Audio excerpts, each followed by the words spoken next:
Welcome those joining us from that USC-Maryland game. We are in the heartland of America tonight. Number 9 Iowa State taking on UCF. And immediately we have seen UCF score on their opening drive, and Iowa State is going to have to punt here. And now we're going to see this Knights team get a second look as fair catch is called right around the 11. He's Spencer Tillman. My name is Trent Rush. Happy with you here in Ames, Iowa. And boy, Spencer, we saw this Knights offense rolling on that first drive. Well, they did a wonderful job on the ground, Trent. They were outstanding. I really did a fine job of reading what was going on in front of John Haycock's defense, able to sift through and get outstanding effort up front and blocking from those guys to allow R.J. Harvey to get free. He's an outstanding back, explosive, and believe me, that score on your television screen is not incorrect. There's a 7 spot there for a reason. Gus Malzahn is one whale of a coach. Got a lot of experience behind him in those 58 years of this game. Jakari Brown, who's under center, is making his first start at UCF. Had a good game as the number 2 last week after a change in quarterback. Good pass over the middle, but it's dropped. Boy, that's usually a sure-handed Randy Pittman Jr., but he can't bring it in. That would have been a big game. Well, Randy's got to catch that one, right? That was right in his hands, and you're backed up in your own territory. You don't want to play left-handed. They don't expect you to win through the air, but when you do have those hole shots like that, you got to catch them. And that's just about execution and understanding the size of the moment. This is a big opportunity for the Knights. Harvey back there alongside Brown, the quarterback. It's going to be a read play. Now Brown's going to keep it and bounce it to the outside. He's got a first down where he is pushed right around the 21. Needed 10, got 10 before Malik Verdon pushed him out. And that's one of the things we're going to be watching from when you don't see the first or second read option available. You're going to see the quarterback pull that ball down. And this is a design scheme of Gus Malzahn. He's one of the best at it. He designs his route floods to go to a certain portion of the field. So when the running back or the quarterback, whoever's throwing the ball, goes through his progression, nothing there, he releases to a naked or weak side of the field. On the field was the line the game was made. So they had a first down on the field, and now they're going to take a look at the spot on this play. Trying to take a peek where Brown got to. It looked like he was there, but maybe tiptoeing on that sideline on the far side. Did he get enough? I don't think the left foot. I think the left foot was on the white skirt. I think he's going to be a little bit short. I mean, it looked to me he was short. So it looks like that's going to bring up a second and short coming up here. But boy, for Jakari Brown, the Georgia native, began his career at Miami. When you looked at whether it's Jakari Brown or E.J. Colson, the 17-year-old freshman started last week, Brown's the better runner, but man, the passing has been good so far, and it does look like he's going to be a little short here. Yeah, he's going to be a little bit short here, but to your point, Trent, I think what makes him special is he's a good enough passer to make you honor him. You can't ignore his ability to throw the ball. And again, the excellent play design that Gus Malzahn has put together allows him to release away from numbers. And that's KJ Jefferson that's talking with him right now. The player that was the starter the first 5 games got benched 2 games ago, and there he is supporting the new starting quarterback in Jakari Brown. And that says something about their culture too. It's, you know, he's a highly recruited guy, highly sought out and thought about, and it's tough to relinquish that role. But again, it wasn't working out, and credit Gus for being able to create a culture that allows for that transition. Was changed to run short of the line to gain at the 20-yard line. It will be 3rd down.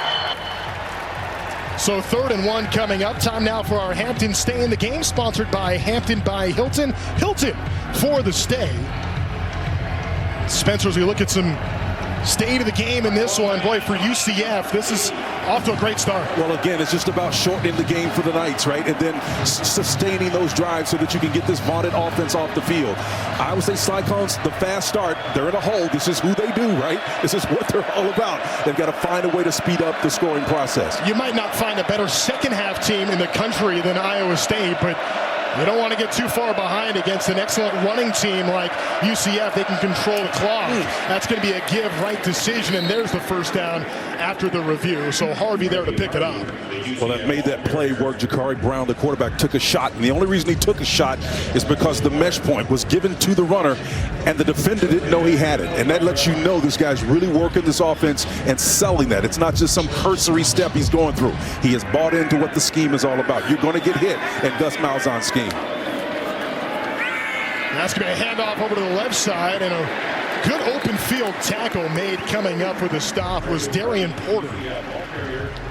Darian Porter, one of the stalwarts on this outstanding back end John Haycock has put together, and they've gone through a lot of issues at the linebacker position, but there's nothing wrong with this back end in terms of the bodies they've got available to them. They'll show you some of those 3 men in the back with a single high individual safety. It may be any one of them at any given time. Freeland may be back there. Tough to sort out. Play action rolling to the right is Brown. Brown looking to run, and that's what he will do. Gets the first down before he slips just beyond the 40 for a big-time pickup right there. Cooper there to take him down. And this is what I mean by releasing to the naked side. The route combinations are all going to the left side. When he bails, he's got 2 reads, and I guarantee you there's no more than that because of the lack of experience. And then if they're not there, he's hightailing the Trent to the opposite side of the field. Gus Malzahn is absolutely brilliant. No coach does more with less than Gus Malzahn in this scheme.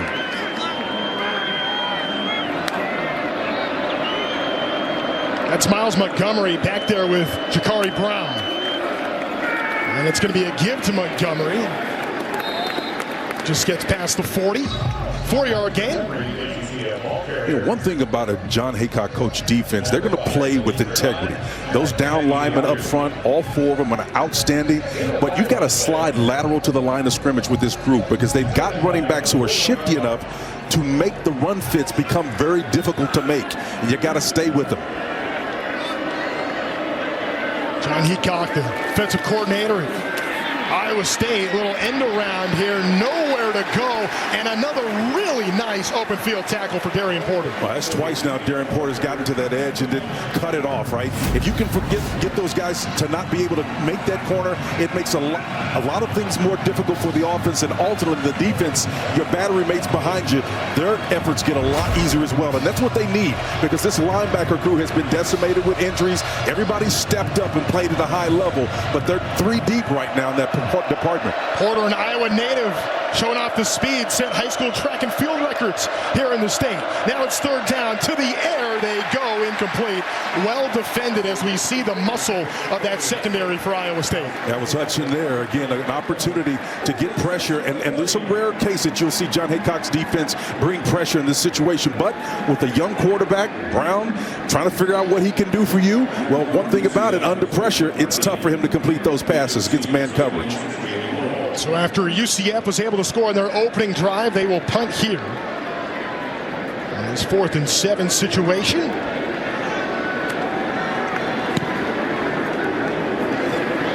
Return man here being Jalen Knoll, and Knoll's trying to get a little bit of space. He's got a lane. There goes Knoll to the 40. Big time return right there before he's knocked out of bounds. Oh, what a wonderful job of the 3rd. Far, it's been the Knights to strike first. They have a 7-0 lead here just past the midway point in this first quarter. Spencer Tillman, my name is Trent Rush, and now we get to meet this Cyclone offense who has already shown the ability to have some comebacks this year. A 7-0 deficit. They're not sweating it here in Yeah, they're comfortable. This is their identity. It's what they do. They're familiar with it. There's Carson Hansen with that last carry. A 3-yard gain. So far, we have yet to see Abu Sama, who is their starting tailback, but Hansen had a huge game last week. 20 carries, 96 yards, and 3 touchdowns. Iowa State's win, and now we got him breaking loose. All kinds of room. Going towards the end zone inside the 10. And there goes Hansen. Touchdown, Iowa State.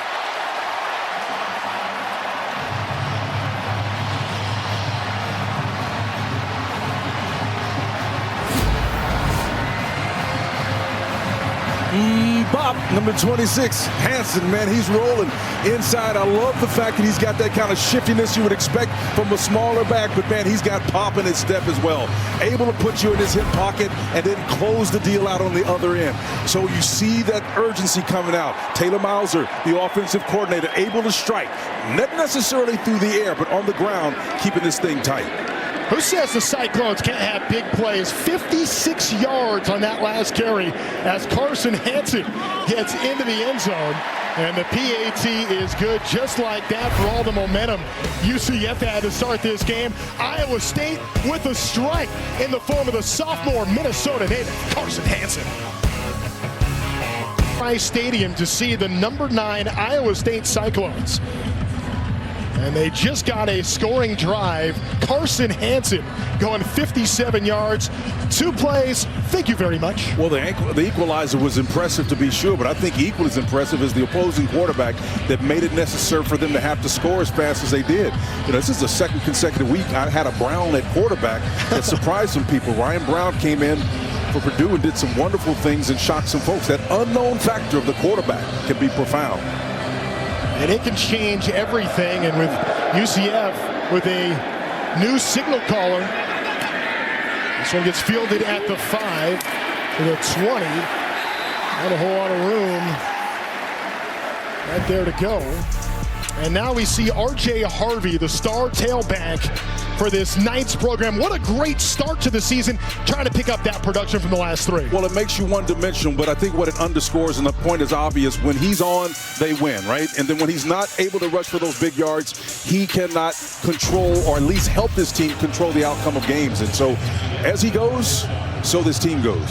See what Harvey has done already. Certainly helps when you have a 46-yard carry in there, but 5 rushes for 60 yards, and he's in the backfield right now as this drive will start at the 20 for UCF. It's going to be a give to Harvey. Has to muscle his way through the middle for a couple. 3-yard gain. I just love how these backs come to the line of scrimmage and what I call assist their linemen.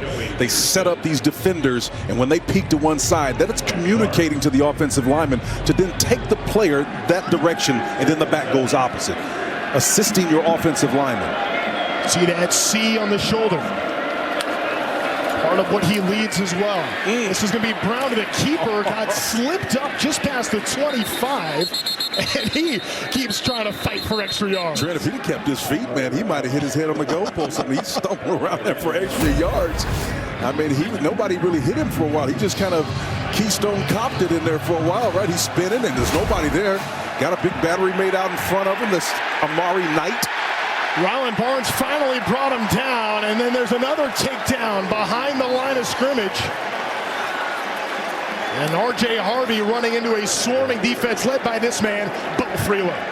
Well, he's such a great asset and the talent. And again, he's able to, in this case, give his team great field position after this is punted away. And you know that they're going to be on tiptoes of anticipation, waiting to get another score to kind of belie the narrative that's been created against them that they're slow starters. And they're going to need it at some point, because this new era that we're in, this 12-team expanded playoffs, it's a beauty contest, brother. And you can hang up points. That's what it's all about. Noel back to return. So after scoring the touchdown on 2 plays on that drive, the Cyclones carry the momentum over with a shutdown drive, a 3-and-out. And now we'll see if Iowa is waiting for. Iowa State playing at a level we just haven't seen before in Ames, Iowa. What a start. This team is off to 6-0 for the first time since 1938 and continuing to ascend in the AP poll top 10 for just the 5th time in school history. Boy, you look at 11 unbeatens in college football right now. Iowa State, one of them, 4-0 would be the goal if they get a win today. That's what they'd be in conference. They've never been that going back 133 years of Iowa State football. Here comes the first play of the drive. It's Bent who's going to show off his legs, breaking through some traffic, and now he's got a little bit of room up the left sideline and in tonight's territory. 22 yards on the game. Trent, that's an example of what I call active patience. You see a quarterback stay in the pocket, it's active around him, things are tight and snug, but you keep your feet moving like pistons, right? And just the subtle move so as to not get past that line of scrimmage to know where everything is. Rocco Beck is a field general. So they will mark him right at midfield where he stepped out of bounds. So push back a couple of yards. That's Sama who took the play action and ran to the left side as Beck slides going to the right and gains 2 while he's hit. Coming up on the tackle there was Shelton Arnold. Shelton doing a great job of coming up and Rocco sliding, not to absorb any unnecessary punishment on that one. That's just wise. And, you know, there was actually no receiver there, but you did see Rocco put the ball up in there like he was pumping it, trying to affect the back end coverage, right? That's just a smart quarterback, understanding that he can influence what's happening on the other side. Rocco Beck, just a sophomore, broke all of Brock Purdy's freshman records a season ago. 23 passing touchdowns, 3,120 passing yards. And now commanding this Iowa State offense to a place they've never been before. Give up the middle. And that's going to be a little shy of the first as Carson Hansen continues to be the bell cow for the Cyclones. They'll come in that 12 and 13 personnel with an extra tight end or an H-tight back and put them in the backfield, and you know what they're going to do when they do that, Trent. They're coming inside those A and B gaps, power football. 3rd and short. Nice. They go right back to Hansen, and he's got the first down. Hansen's showing a little wiggle in there and moved his chains a little bit. He gets in there and then doesn't see anything immediately, just moves his hips a little bit to the left and finds a little soft spot in that night front. You know, for a player that the note on him is that he's their best pass-blocking running back, he sure has some big playability. We saw him with 57-yard carry earlier in this game, and boy, the last 2, he has really broken free. Well, you're not going to play for Matt Campbell if you are not a complete player, right? You're not going to be so predictable as to have to come out in pass pro if you're a good runner. Got to do it all. This is Jalen Jackson back there who gets the give. Spencer, we're seeing immediately, and you kind of thought this would be the case coming in, 2 teams that love to keep the ball on the ground and pound. Yeah, we knew it was going to be a fast game because of that, right? And so if you could keep them to low possessions, the factor or the point that became more important than anything else was points per possession. With limited amount of possessions, who was going to score on the possessions that they had? Fewer possessions becomes a premium. You've got to score points on those possessions. Beck has only gone to the air 3 times in this game. Here he is on 2nd and 6, launching for a 4th. Dangerous pass. Wow. Well, the home crowd was wanting a flag on that one, and I think it was because coverage didn't turn his back and see. And again, if you want to eliminate that possibility if you're playing defense for the night, you got to, and this squat coverage, we know it's clearly man from the top to bottom. You can see that outstanding. McWilliams is turning, but he doesn't turn back to own the ball and make it his, so as to remove all doubt from the official's mindset. And the home crowd wanted a call. Yeah, Mac McWilliams all over him. So that's now 3rd and 6 coming up. 5 receiver set. Empty backfield for Beck. Sophomore quarterback. Has time in the pocket. Slant over the middle. Is able to find Jaden Higgins. And as Quadrant Bullard brings him down, he'll be short of the marker. That's one thing I like about these receivers. They're complementary in terms of size, but they're not afraid to put themselves in. And then, of course, Rocco Beck can thread the needle. He'll watch him 2-step drop, come off the initial read, and put it between 3 defenders. That's a rocket right there. Great accuracy. So they're going to go for it on 4th and 1. And that shows you some of the urgency that they're feeling. Now, they may be trying to figure out how they're lining up, so they may come off and try to get a better look at what's going on right now. That looks like what they're doing as they kind of unpack and figure out what's going on. Sama back there, we listed him as the starter coming into the game. He has been the starter for Iowa State, but we haven't seen him until this drive. Still in the first quarter, inside of 2 minutes to go, 4th and 1. Well, here's the chess match, and the thing that the average layperson doesn't appreciate. The average person doesn't appreciate is the fact that Gus Malzahn can score with anybody if he's got the right talent. And it looks like his quarterback is able to do that. That man right there, Matt Campbell, doesn't want to get into a scoring match today. Beck under center, trying to get him to jump. Man in motion is Knoll. They're going to try to settle in, see if they can pull him off. Play clock at 10. He's going to keep it. He will get the first down. Didn't get the offsides call, says, no worries, I got you. And gets the first down. Rocco Beck keeping it on the ground. Exhausted all options available to him. Maybe they can pull him offsides. If not necessary, we've already made a decision. We're going for it. And Rocco pushes that thing up for the first down to move the chains. Quad set to the right. How about that? The diamond formation. Higgins all by himself on the left. It's going to be a swing pass over to Sama, and Sama is going to gain 6. You won't see that formation into the boundary very often, but again, that's just one little changeup that gives you an advantage here. Still on the right hash, short side of the field. Probably going to work it back to the left side this time. Here comes the 10th play of the drive, but a timeout on the field first. So we will take a break as well. Be right back for the final 54 seconds of the first coming up. Tasting the waters, a little chum, man. Woo. Today, USC.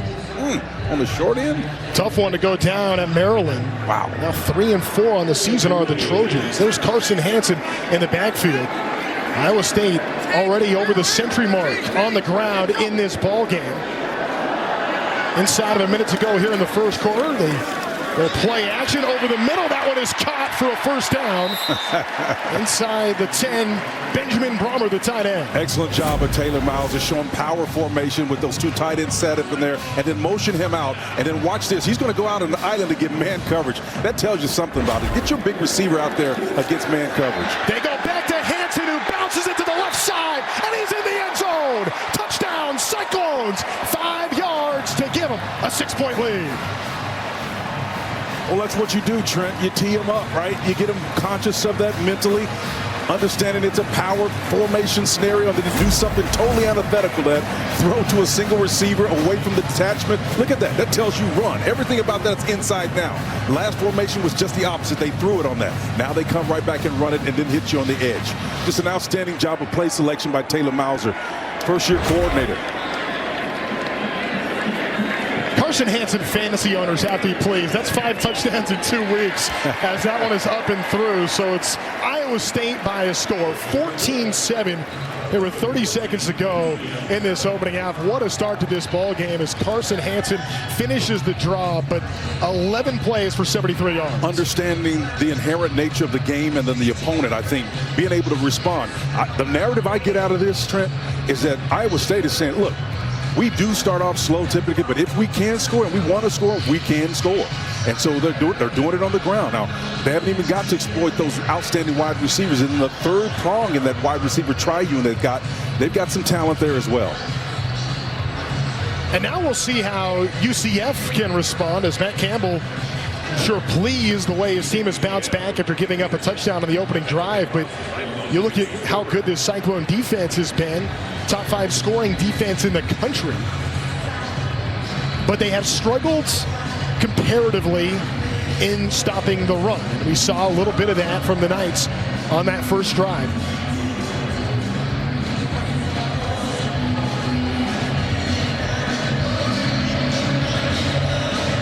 Return man here, Christian Peterson. Peterson will take it at the goal line there and spin his way past the 20. And they continue to push here, and you see that aggression, Big 12 action there. Someone lost a helmet. They've got some talent on this team. And listen, they've been unfortunate with some of the departures they've had in recent weeks and days. But they've got some guys down there in South Florida, man, that can play this game of football. After a stellar opening drive, the last 2 have been stagnant for UCF. Well, let's see, they've got a chance now, has John Haycock, to figure out exactly what they're trying to accomplish with their quarterback. Let's see if they start to spy him a little bit to try to mitigate some of the ground yardage he's been able to accumulate. Jakari Brown was supposed to be the spark. He was that early on, and you're right. We'll see if they can keep that going here. Play fake, goes over to the left side. That's going to be caught for a first down plus.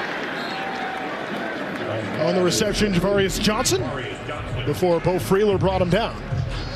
Well, on those edges, it doesn't really matter who's out there on the edges. The corners in particular, either side, have got to be able to understand that these guys are athletic. And if they catch the ball 3-5 yards removed from you, have to play with leverage.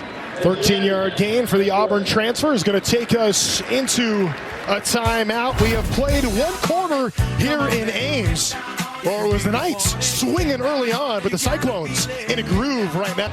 Jontez Williams in this Cyclone defense has been so good for Iowa State. And now we'll see how Jakari Brown and UCF can answer for a 7-0 lead. They've given up a pair of touchdowns, trying to get it back to Harvey, who is their key player on the offense, just beyond the line of scrimmage, short pickup. But it's this Iowa State pass defense. UCF better run the ball because it's tough to pass the Cyclones. Well, the thing about the pass defense is it's that odd man front that they have, right? It's a 3-3-5 kind of scheme, and it's really difficult to understand where pressure comes when it does come. And teams subsequently had a tough time throwing against it. It's very difficult. See Jontez Williams right there, but Bo Freeler, Jeremiah Cooper, these are stars in that secondary as Harvey tries to work his way past the 40. 40 for a 3-yard gain. It's like that defensive front is settling in a little bit, not as porous as it was in the early going vis-a-vis the quarterback. Jeremiah Cooper with that last tackle. Had 5 interceptions a season ago. There's R.J. Harvey right there in the thick of it on 3rd down. The true definition of an every down back. 5 receiver set, including Harvey, who can't catch. 5 wides now. They're going to go 5 vertical concept. They like to throw out of this. Brown 4 for 6 through the air so far. He's going to tuck it and run. Maybe a design keeper, but he's going to be short of the 1st down marker. Gets to about the 44 on a 3-yard gain, but that's not enough to move the sticks. Here's where the lack of experience comes in. When you go 5 vertical look and you get nothing on the outside, you have to run it, but this is an odd front. There's only 3 people. You got 5 guys to block them. They go with a directional call. You've got to win that battle. If you cannot win that battle, that tells me something. That John Haycock has figured out how to play that little mush kind of protection with those guys up front to read and react to this quarterback.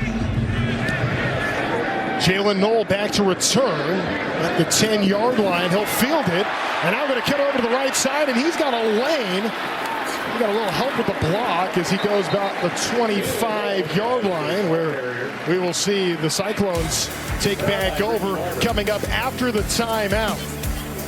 15-yard return, 14-7, Iowa State. Okay, Trey. Iowa State fans, well, if this is a slow start, I think they're okay with it. A touchdown lead here as we see this Iowa State offense take over, up a touchdown. Iowa State had scored just 3 first-quarter touchdowns all year, but they had 2 in this game, and now here they are again after it was UCF that scored on their opening drive. A little gamesmanship going on. We're reversing the power, coming to the left side. Handoff up the middle, breaking it to the right side now is Abu Sama, who's got the 1st down and plenty more on the first play, 14 yards. Now, what you're wondering at home, whether or not, why they do what they do when the back moves and shifts from either side, they're trying to declare who the Mike linebacker is. And if you declare who it is and then you shift and they don't move, you get great angles for your offensive linemen up front. And so sorting that out, not shocked they got big gain out of it. The Knights have got to change something up on their calls.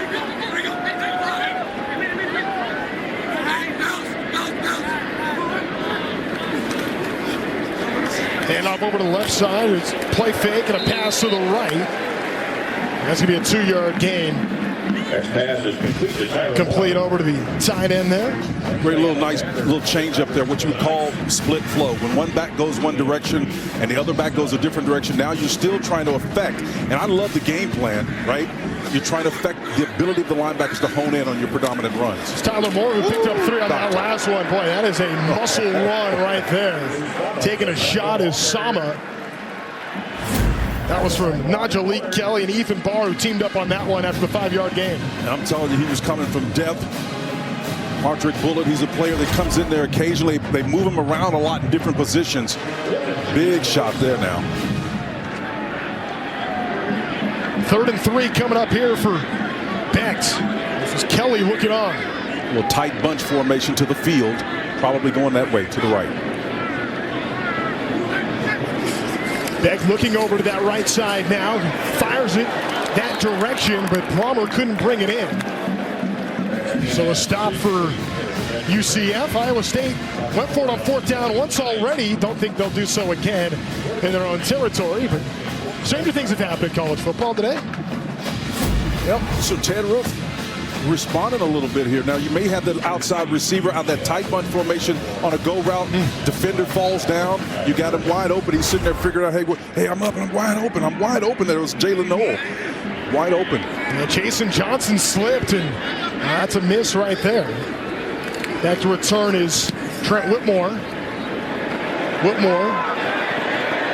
Oh, let's go with this one. Trying to save it at the goal line, but that's going to end up going for a touchback. Not without a great effort on that play.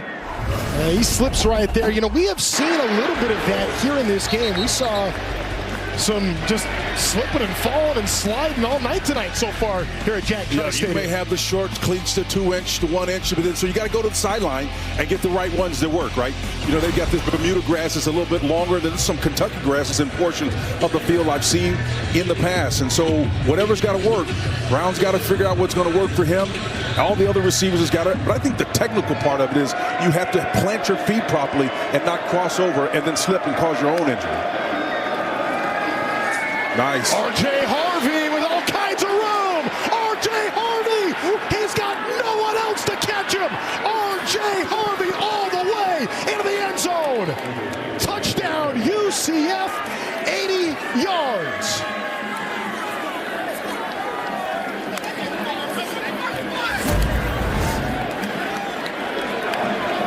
Man, I'm telling you, this is something special right here. Here's an economics legend for you.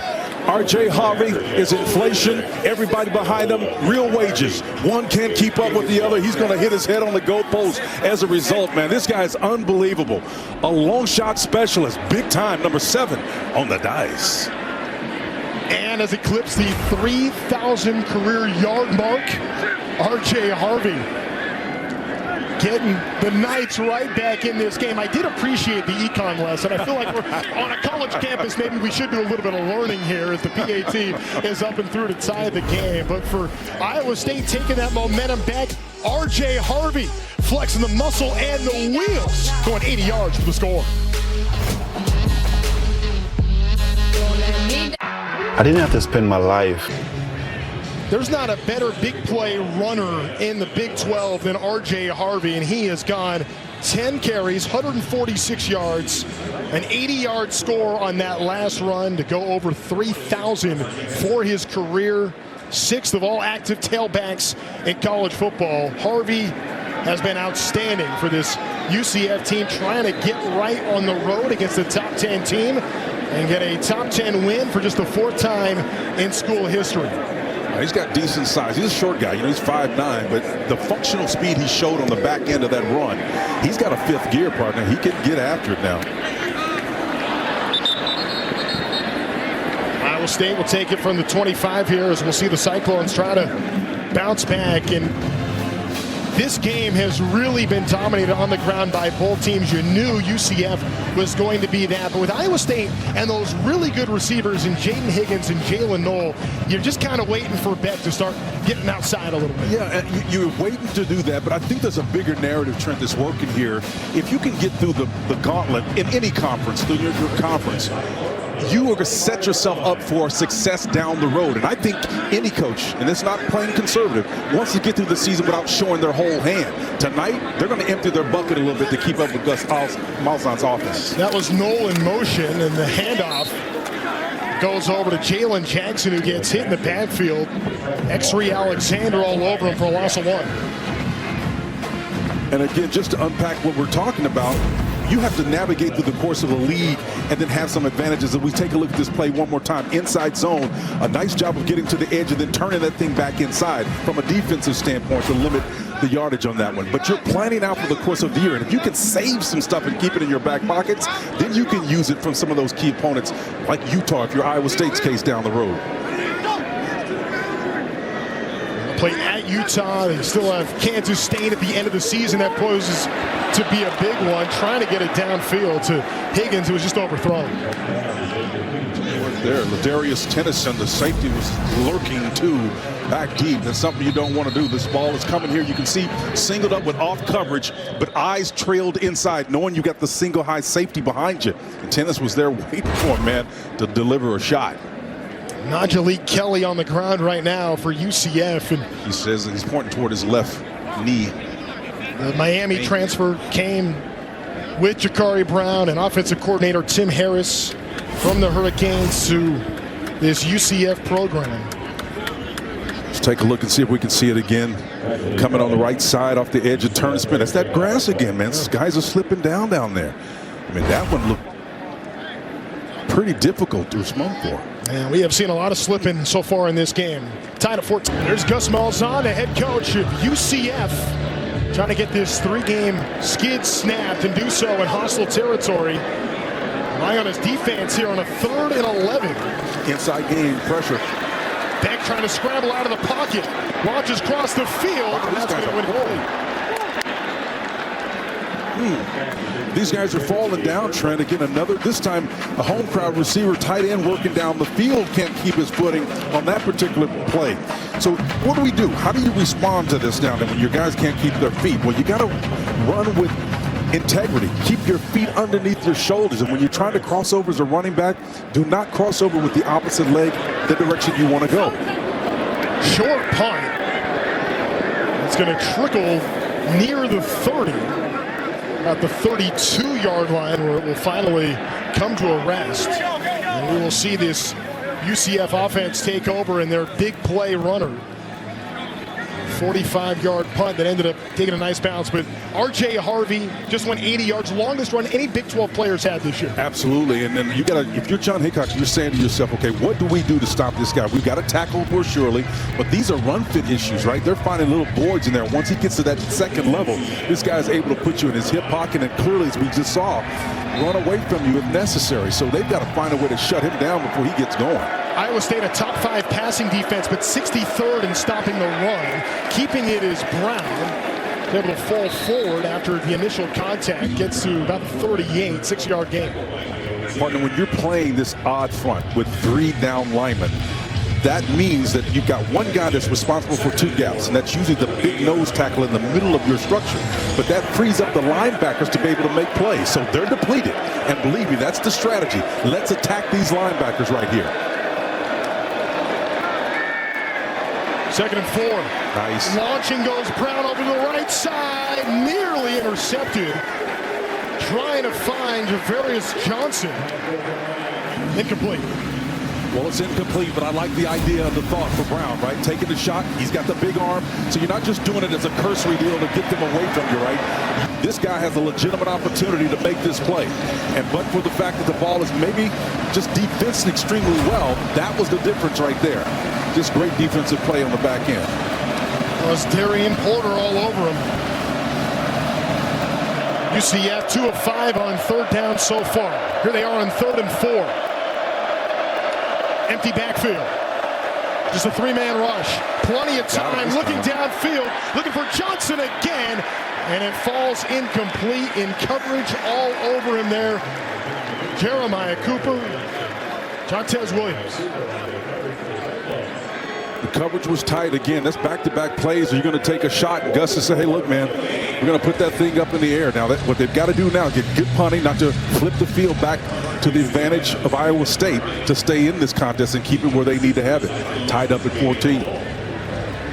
What do you think of UCF trying to take some shots there after they done such a good job on the ground? Absolutely love it. I mean, Gus is disappointed right now that they weren't able to hit those shots as they got man coverage, but I love the idea of doing it. Points per possession, though. That was the strategy. Noel back to return. Already hit the back of a player, though. Yeah, it hits a player. That's going to be picked up at the 25. Yep. And that's going to be UCF ball after it, like it hit a Cyclone. I think it did hit the heel of a Cyclone, partner. And that's what the referees are going to talk about right now as they'll get together. Here's Noel up there. Who did it hit?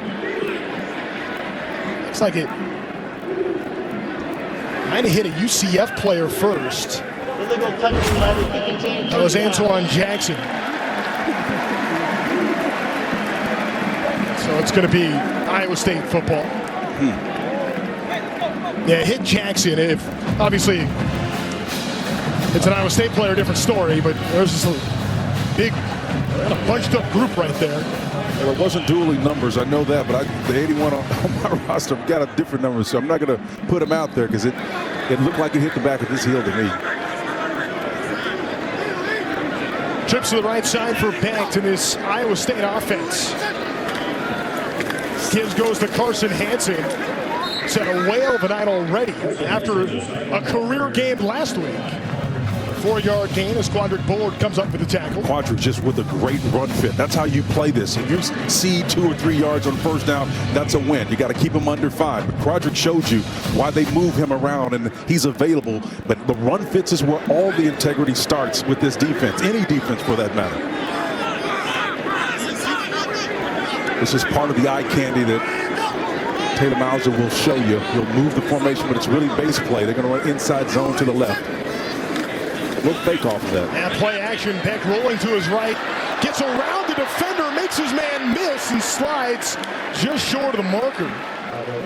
We're going to spot him down to the 32. I thought he got another yard beyond that, but Isaiah Nixon was all over him to wrap him up. Well, that was a design call pass play off of play action, so it's a design fake run, right? So they're going to do everything to make it look like a run, and then hopefully get outside that coverage to have the time to allow one of the receivers to get open on the crossing routes. Just didn't transpire. Yeah, Nixon is the one that slipped back there in the backfield. Mentioning Taylor Mauser, the offensive coordinator for Iowa State, just 33 years old, third youngest coordinator in Power 4 football. 3rd and 4 now. Beck stepping through the pocket, but nowhere to go. Taken down and a sack. Just the 6th of the season for UCF. Lee Hunter there to take Beck down and a loss of 5. Well, they got 4 defensive linemen, right? A couple of defense in and then what we call under tackle. And Lee Hunter is number 2. He's the inside. Watch him, Big Sexy, working off the edge, arm over underneath with the rip, and then closes that gap and gets home to Marco Beck. I'll tell you what, this front answering the call. Auburn transfer. 6'4", 320 on that defensive line, gets the sack. Hunter, it's the 5th of his career. And there's going to be a flag at the end of this play in the backfield. Now they'll get him running into the kicker. And it's unfortunate because that was a great defensive special teams effort to work around the would-be blockers to get a hand in the way of that foot. But you can see the rushes coming. They pick it up for the most part. Nice inside move there. That's Cam Smith. Darius Tennyson closing in as well. Run into the kicker. Defense number 13. 5-yard penalty. Still 4th down. So we'll scoot him up 5, and I don't know that that will change much for Iowa State. Still 4th down. These guys just got to be mindful, and we always try to coach it where you take the ball off of the foot and extend it. If you can't get to it, just back off of it.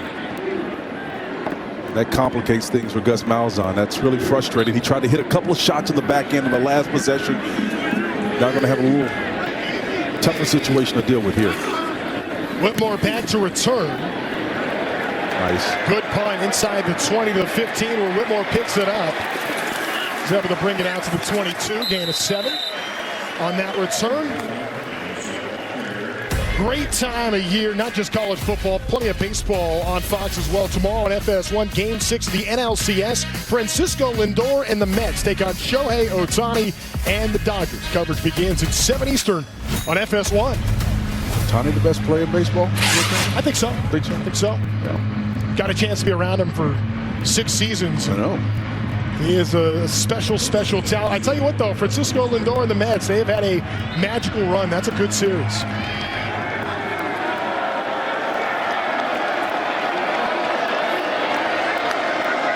It's going to be a give to Harvey. Harvey reading the room and found a seam. And he's going to get past the 35-yard line before Jontez Williams finally brings him down. Well, this offensive line is doing a wonderful job. Paul Rublick, the right tackle, number 69. Just to watch him walk these guys off on the edge. Again, opening space, disengage, and he may be holding on a little bit. Right back to Harvey. On Yedem with the tackle for Iowa State. Just to kind of remind you of the origins, the way Gus Malzahn runs his offense, he will do pace and tempo and use it alternately if he finds voids and he thinks he can do that matchup with you and you don't get the right personnel in. He'll speed things up on you quick. It's Montgomery in the backfield now, 2nd and 8. Play action, rolling left side, throw across the body, and the pressure was on right there.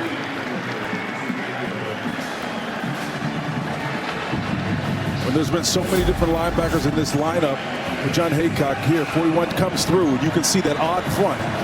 Inside linebacker here, works, IDs, finds the quarterback, and he's flying it. Just trying to mock him mirror him wherever he goes. Rylan Barnes, a walk-on from Britt, Iowa, the freshman, made a huge impact last week and forced the 3rd and long here tonight. Here come the blitz. Got Brown looking left side, and that's going to fall incomplete. Tried to get it to his top target, Kobe Hudson, wasn't there. Miles Burgess on the coverage for the Cyclones. So that's going to bring up a punt. Miles Burgess there in coverage, but Kobe Hudson got the first pass of the game, which has been quiet since. Watch the action of the linebackers, Chris Rawson. When they twist like this, you know it's pressure coming. It's called an inside game and a deal. They'll switch responsibility. Barnes again on the back one, involved in the last pressure. That complicated twist right there for a moment puts indecision in the minds of the offensive lineman and then affects the quarterback's ability to get the ball off. Pretty good for a linebacking core that has so little experience. And we're talking 2 freshmen and a sophomore. 30 seconds remaining. So Gus Malzahn will call a timeout. Knights will have 1 remaining here with 5:34 to go in this first half. You know, well, the key, though, is you talking about, Trent. So we're talking about an Iowa State team right now that is in relatively uncharted water. You got to go back to 1938. Ella Fitzgerald, the Queen of Jazz. On top film, Snow White and the 7 Dwarfs. My daughter at home enjoys that. Very nice. Seabiscuit. Won, beat War Admiral in 1938. Price of gas has changed slightly. Good 16 Lord. cents. Oh, my God. That Iowa State team in 1938. Gentleman Jim. Jim Yeager was the head coach. That team started 7-0 in Big 6 play and then tied Kansas State before losing against Oklahoma to close out the season, as Matt Campbell's team was hoping for a different fate than that. Fair catch called to the 15. And that is where this Cyclone drive will begin after Noel calls that fair catch. That age was at least 15 to 20, almost 30 years out of the Gilded Age. And as we paid for it, and Matt Campbell, he is clearly in an age that is truly golden. There's no patina, there's no falseness to what you see in his success and what he's done in the 9 years he's been in this leadership role as head coach. This is real. This is authentic culture building, and it is something special to see. I'm telling you, if I were a kid out there contemplating where to go, the program that they have and how they develop kids, I would not hesitate to come to Iowa State, mainly because they're building men here. And that's not to say other people aren't doing it, but they're doing it special here. Pretty remarkable what Campbell has built. A program that's just never seen this kind of success. Good block pickup as Beck was able to just get rid of the football there on the heavy pressure from UCF. Yeah, and just to close the thought on it, it's just not just the success that's coming. That's a byproduct of the infrastructure that he's put in place to make that success come. He's hard on these kids, to be sure, but he understands in order to get best, you must confront those things that you're short in, and that takes a lot of human will to do that. And to be able to nurture that without offending people these days is really tough. But he's got his finger on the pulse of how to motivate this young generation. It's about building men first. Wins will come with that, and they certainly have. Give goes to Hansen. 3-yard gain. They say in Iowa, if you build it, they will come, and that has happened for the Cyclones here at Iowa State. Yeah, but there's a lot of dreams in this field of land here in this part of the country. And that metaphor not unnoticed. But it is special what's been built, to say the least. And Iowa State hoping to hang on, and they were supposed to have a great team in 2021, coming off of a Fiesta Bowl win. They had Brock Purdy under center. It didn't pan out in 2021, and that's a lesson. Pass over the middle on 3rd and 7. Looks like it's going to be a little bit short. Trying to get it to Brommer, and after 6 yards, that's going to be shy of the marker. The Brommer's a big gun, right? You know, when they try working those tight ends underneath, especially when they get man coverage, they got the little triune right there. Call it a teacup formation, diamond, whatever you want to call it. He goes up and hands catch that, understands the hit's coming imminent, turns his body in the opposite direction, gets as much yards as he possibly can. Deep in their own territory, Cyclone's going to go for it on 4th and 1. Wow. Way back there. They're just going to try to pull him off here. And from the 24-yard line. Yeah, this is a little bit too risky right here, in my opinion. Especially very early in this game, still in the first half, inside of 4 minutes to go here in the second quarter. Now the timeout comes from Iowa State. They still have 2 remaining. UCF has 1 left. And now that they will punt. Well, they fooled everybody early on in this game. Beck's keeping it himself, got the yard, but this far back in their own territory, it's a huge risk. Well, that's part of what the gamesmanship is all about, and certainly Matt Campbell knows that. Gus Malzahn is 58 years old. He's been having great success. I'm going back to the days when he was with Auburn with Cam Newton. You don't win a national championship and make it through this level without having to think about the game in a way. It's different from time to time, and being able to win different ways. That's what coaching is all about, right? You know, anybody can win when you got the best talent, but when you get guys hurt, you got 7 defections in a 2-week span. All of that affects you. Now can you still go win with that talent? That's what these coaches are up against, at least as far as the Knights are concerned. The culture's clean here at Iowa State. Gus Malzahn hoping that change a quarterback can change their season, but when they went for it before, you have to be thinking they could do it again now that they will punt.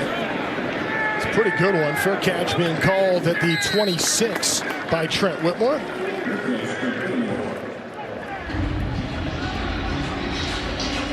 Where the Knights will take over this UCF program.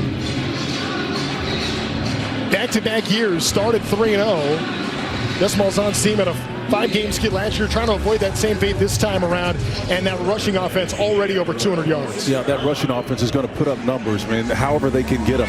They were looking for big shots that they came up on the short end when they had man coverage. I suspect they're going to try to come up with formations to necessitate man coverage again against this 3-3-5 structure that necessitates a single safety. R.J. Harvey spins out of a tackle. I mean, this guy does everything before he's finally flung to the ground by Big Citrus, Dominic Orange. But it was that initial surge of this cyclone force that was spinning and turning. Singleton and company, Orange, Peterson, all of those guys up front did a wonderful job of stoning him at the point of attack to allow everybody else to kind of come to the party, right, and to minimize the damage.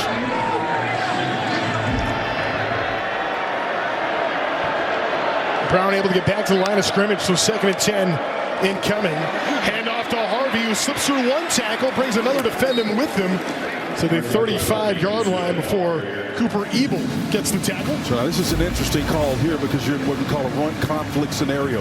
You take a look at this run again that puts them in that conflict. Both tackle and guard are moving and pulling to the left side. They're not covered, so they're free to help and escort. But now you're in what we call a run-pass conflict. 3rd and short. Are you going to throw it? Are you going to pass it? You're in an I formation with the pistol.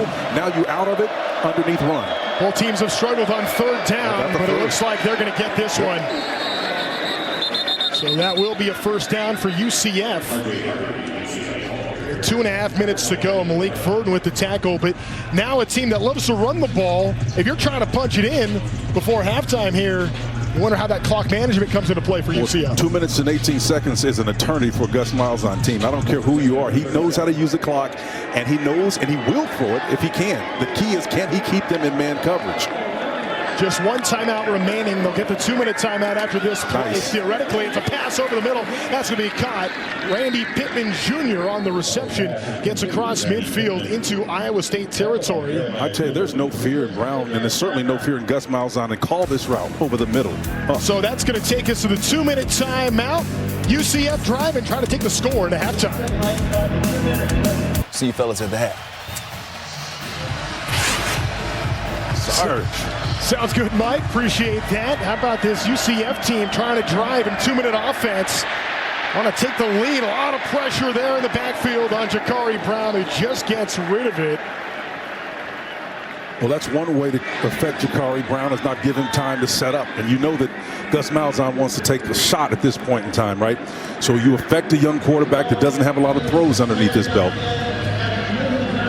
Brown just 5 of 12. You know, in talking with Gus Malzahn yesterday, he was telling us that Brown, in his opinion, has an NFL arm. We haven't seen a whole lot of time for him to show that arm.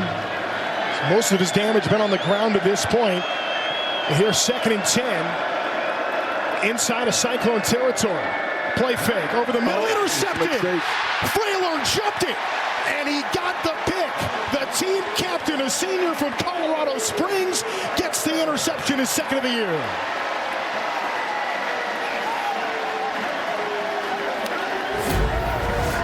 Well, he was trying to get the ball to Pittman, but that's what we talked about, partner. The first mistake that we see him make, fakes it with the inside zone, no pressure above and beyond what's there. And there is, that man in the middle once again. Freeler all over the ball at the point of the attack from that center field position, man. When he comes high out of that hole, one of the things he has to have is range. Didn't necessarily need to use it there. It was just instinct, identify the ball, close in on it, and made a great decision. What a job by Freeler, the safety between Freeler and Cooper. This secondary, and those two safeties for Iowa State are spectacular. And now maybe Iowa State thinking they have some time to try to take the lead going into half. And that was well defended, trying to find his man in Higgins down the left sideline. B.J. Adams was there. Well, Brandon Adams, the field corner. And again, they call him the field corner because he will be to the widest side of the field. That means he's the most athletic of the the corners that are on the field. Second and 10 for the 30-yard line. 2nd and 10 coming up. And this is, for Banks and this Iowa State offense, I would think, how can the Cyclones run in a 2-minute drill is going to be the kind of thing that maybe the committee looking at when they're trying to figure out placement. No question, that's a great thought. Banks going to step up. Gets the first down past the 50 to the 40, takes a shot. What a run by Banks, who was ready to bounce right back up. Tennyson with the tackle. Well, he took a shot there in the end of it. I sure hope he manages it. He gets up in a lively way, but he's a competitor, man. But watch him pull this ball down and instinctively switches it to the other hand and run away from traffic. They're going pace and tempo, so let's get back here and watch this guy orchestrate this offense. 20-yard run for Beck, now looking through the air. He's intercepted! Oh. It's picked off at all kinds of room down the right side into the end zone. A pick six, Brandon Adams.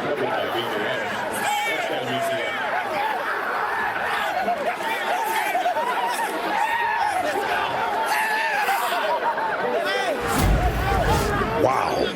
One of the rare times you'll see a mistake from number 3. He's throwing what we call a 3-quarter field throw. He has to go over to the other side. Check that. He's on the near hash. So it's not as wide as I thought it was initially. Adams just sits on that, squats on it, and plucks that ball from the tight end's hands and heads the opposite direction. Oh, what a change of events right here. B.J. Adams got his first career interception in the first quarter last week against Cincinnati. That time gets a pick six, 63 yards.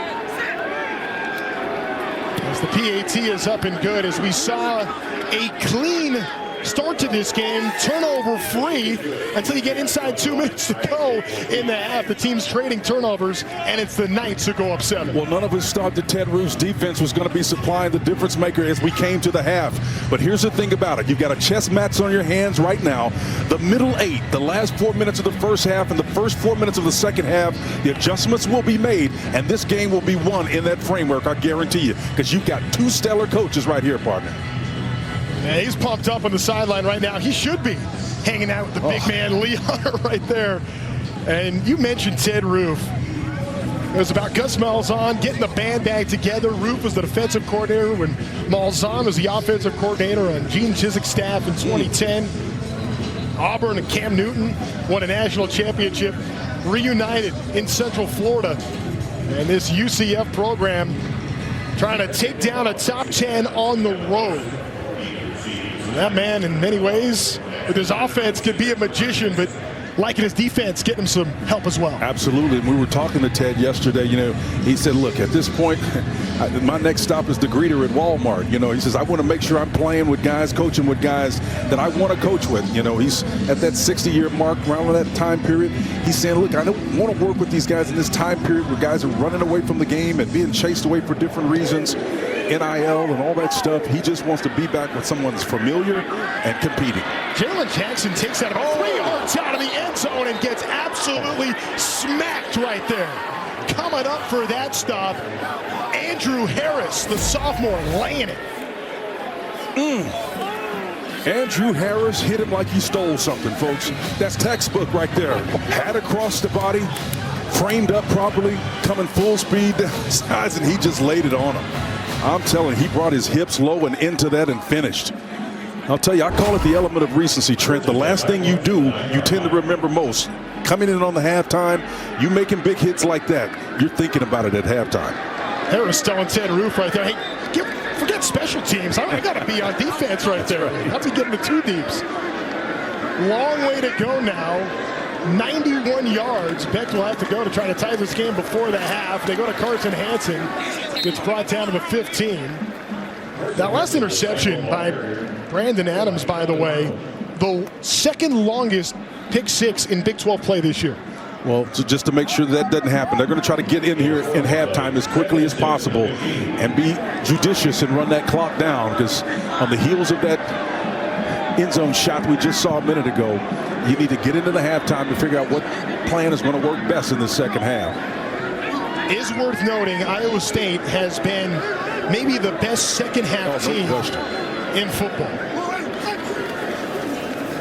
2nd and 3, cross the plate, and that is going to be incomplete. They're going to say that he was out of bounds, just trying to get it to Burkle. Yeah, and listen, Trent, I'm telling you, that was a risky throw too, because your quarterback's footwork is not necessarily stable. He does a great job, as Rocco Beck, of setting up and reversing out, but man, that crisscross over,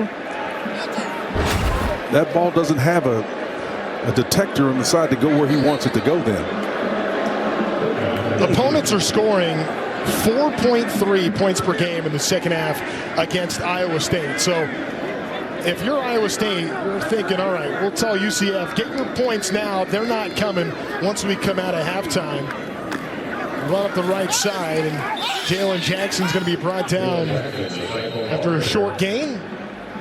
4th down coming up, and a timeout will be called by UCF. Why not? Give him a shot. That's Gus Miles on, man. I told you, if he feels he's got 5 seconds on the clock, he's going to take a shot. He's something else. And listen, his first iteration of offense going all the way back to his high school days was really about throwing the ball, you know. That's what he does. But then he had to morph and change. When you started to go to the SEC and get those big body athletic guys that can run it, primarily, he said, okay, let's figure out what you can do best. That's what good coaching is all about. Looking at the assets you have available to you and then devising the plan and coaching that up to win, no matter if it's through the air or on the ground.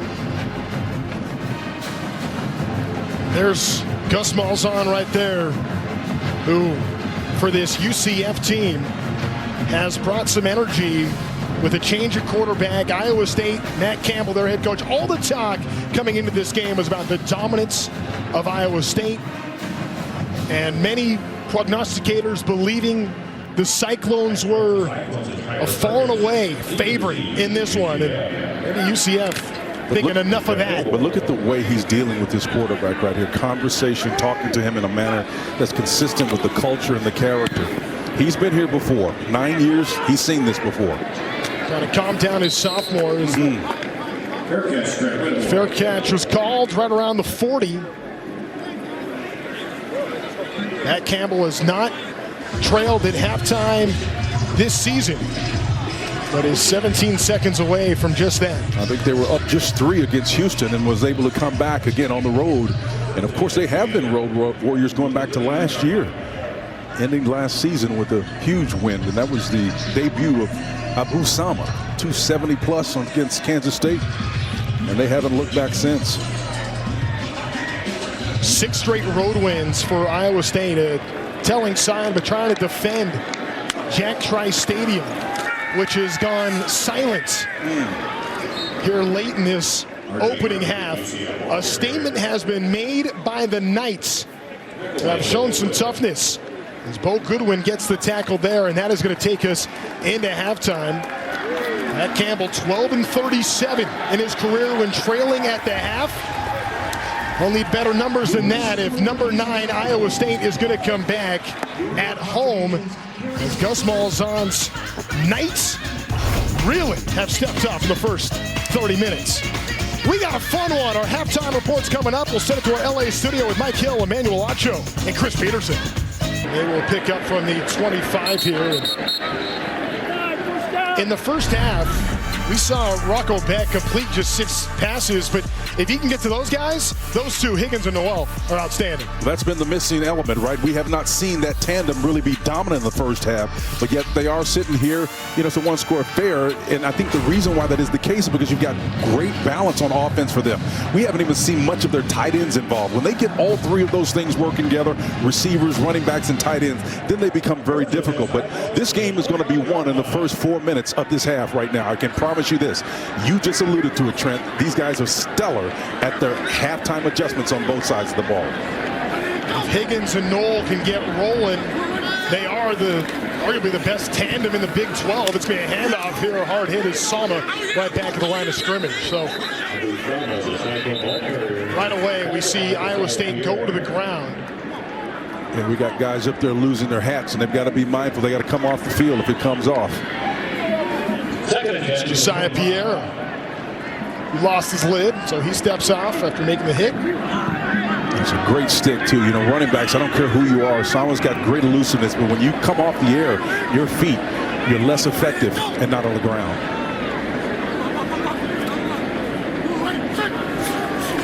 Beck looking to the air. Oh, what a defensive play. Stopped right there, coming up to get in the passing lane was Sean Pace, Cincinnati native. And we tell you, you know, Sean Pace has got great athleticism. He's got great wingspan as well.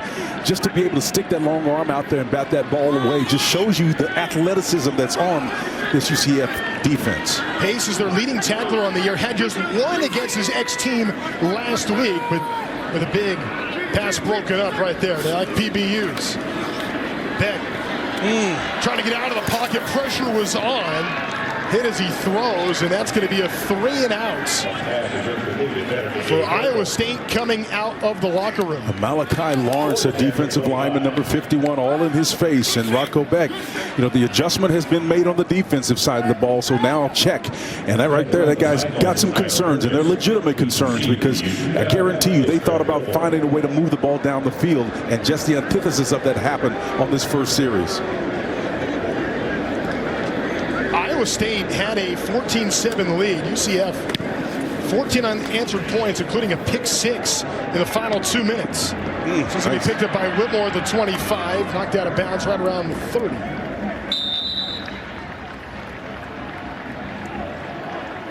Jakari Brown and this UCF offense coming back against a really stout Cyclone D. So we've seen what Iowa State's offering on offense has been, and it was met with a very, very determined defense by the Knights. Let's see what the Knights have now on offense as Gus Malzahn tools his guys up.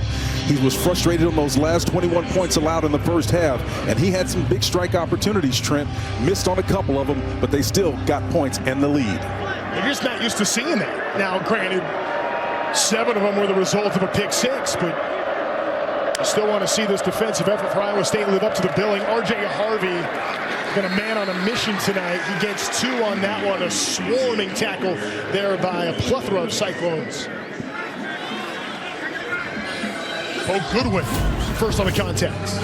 That was a nice little adjustment. The slot blitz coming off the top of your screen there on the hash. Watch the guy there in the 34. He comes in there and does a wonderful job of understanding what's behind him in terms of coverage to get pressure. It's going to be a keeper. Brown off the gut. Brown trying to beat everybody to the end zone. Closing into the 5. Jakari Brown goes the distance.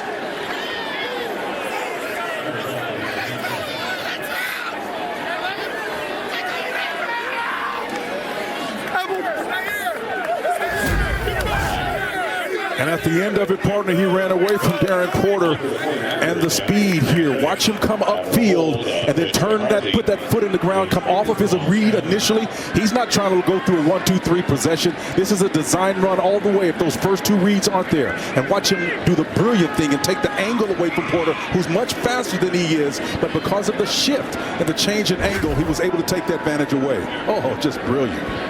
He looked to his sideline for just a second. I'm not sure that he saw him, but A la Seabiscuit 1938. Didn't matter if he couldn't see on one side. He was getting into the end zone. Well, I told us, our team for the break, this game is going to be won. Stone cold stunner so far in Ames, Iowa. UCF up 2 scores on number 9 Iowa State. And they have done so dominant on the ground. Their offense has been really good tonight, Spencer Tillman. And first teams, both of them offensively, has made their statement or their offerings on their first series. It was the Knights who impressed us the most so far. Let's see if the Cyclones have an answer. UCF scoring touchdowns on the first drive of each half. But looking at this Iowa State team, now as they get set to take over, down 2 scores, you have to wonder. You're 6-0 for the first time since 1938. You're coming up on a bye week. Expectations at an all-time high. You're hearing how great you are all week long. You wonder, how do they handle that kind of success? Trent, that's a wonderful question, man, because you know, you've been around the game a long time. The inner game cannot not be played. Individual players are assessing what you just articulated. They're trying to figure out what things are like. And then the only thing you have to judge it is what the results are. And so far, the results have been in the favor of the visitors. Going over to the right side, Jalen Jackson able to get to the 35-yard line, and that's going to be good enough for a first down, 10-yard gain. Now, Jalen Jackson is kind of like that pitcher, right, with that out pitch. He's got a little bit faster twitch fibers in his wrist, right, and he's got the ability to make you miss in those close quarters, and so maybe the pace and tempo is what they're going to try to fight with. But I warn you, with Gus Malzahn, that's his bailiwick, man. That's where he got his start from. This is going to be a test for the sophomore quarterback in Rocco Becht. He's got 5 options, goes over to the right side, has his man for another first down. Crowd thinking there's a little something extra going on out there as Hall gets to the sideline. Able to get it to Jalen Knoll, and that is such a key for them, finding Knoll, and then Jaden Higgins as well has got to get in the mix. Yellow's corner slot blitz again, and he turned around at Knoll quickly to get that ball in his hands. Here comes 1st and 10. Beck looking right side, and that one's going to be caught by Higgins. Higgins took a second to hang on to that one, but gets across midfield to the 49. 5-yard gain. Higgins had it down by his knees down there, but he finally got control of it. You know, he's got great length. He's like 6'4", right? 210 pounds or so, but he runs very exacting routes. But tonight, I've noticed a couple of times when the execution hasn't been right there exactly to give him the best chance to do something after he got the ball seated in his hands. All about execution tonight. Higgins didn't score last week against West Virginia. That snapped a 7-game streak of him getting in the end zone. Jalen Jackson again, or excuse me, that's Abu Sama rather. I like what Taylor Mauser's doing right now. He's working a little bit of split flow in the interior game. Sometimes you can do that on the edges to get the linebackers to flow. He's not trying to do that. He's running right at them right now and then trying to hit the edges with some passes. So that's the adjustment on their part. 3rd and 1 from the 45. Here's a nice little twins package for all 4 receivers to the right side in one short motion. And now they're going to inside run. Send more over there too, and that inside run's going to be enough for a first down. All that formation is designed to do, Trent, as you know, is just to get the numbers outside of the box. If you get most of the people out of that area, you run to the voids. Great Hunter there for the tackle.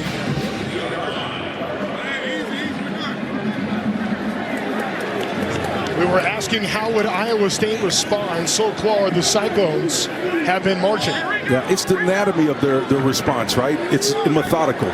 Points per possession, folks, at home. It takes them longer to get these points. They need to find a way to score faster than this. Beck rolling left. Nice. Good delivery, and that's going to be a first down. Able to hit Jalen Knoll, the senior from Kansas City. Credit Rocco's balance on that last time. He had a similar throw in the first half where he couldn't get his footwork together and try to throw it back and nearly had a pick. That way he set up quick enough, got the release, timing, everything was perfect. 18 yards in that last game. Play fake. Nice. Now he goes over the top, tried to get to Knoll again. No flag, and this Ames crowd can't believe it. E.J. Adams, who had the interception, was right there. Jalen Noel was making his way across that formation. I thought he got a heel on the backside of that, reached out with those arms, and that was a bang-bang. It was quick, so. Yeah, I think you let that one sit. But for Rocco Beck, who completed just 6 passes in the first half, 3 completions already on this drive. 2nd and 10 coming up now. It's Jansen to the right of Beck. Play fake. Drifting back, throws it up in the air to no man's land at the sideline. Just got rid of it under immense pressure right there. Coming up, Ricky Barber was right there. Well, the backside pressure was coming. Kylan Fox and company was in Rocco Beck's face, and that's how you deal with that little action away from the formation. Just come with pressure to the field and forced him to get rid of that ball quicker than he wanted to. So 3rd and 10 is the 9th play of the drive for Iowa State.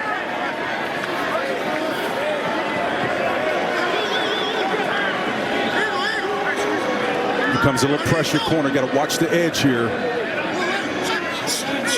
They bring 4. Beck rolling to the left side. Is going to tuck it and go. He gets past the 20. That's going to be shy of the first down marker as Josiah Pierre shoved him out of bounds. Well, Ted Roof had pressure look up front, and then at the last minute just allowed Malachi Lawrence and in particular Lee Hunter, number 2, the defensive tackle, were the only 2 up front, a part of that quad group. Not fast enough to deal with Rocco Beck at front to create the pressure that they did on the previous play. Ted Roof talks about the importance of winning 3rd down, but now Carson Hansen comes in, and on 4th and 3, the Cyclones are going to go for it. This is a huge play right here. Man in motion is Knoll. Rolling right. Becks, pressure on. Gets through a tackle and completes the pass for a 1st down. Jaden Higgins there on 4th down converts. Well, I think it was another wide receiver, Torrey Holt, who said big plays, big days. And you can see him here throw that ball. Rocco keeps it alive. The ability to make and maneuver in space like that. And that was Deshaun Pace, the Will linebacker who was chasing after him on that particular play. He avoided him and then got the pass completed. Outstanding effort. Sets up a 1st and goal for Iowa State.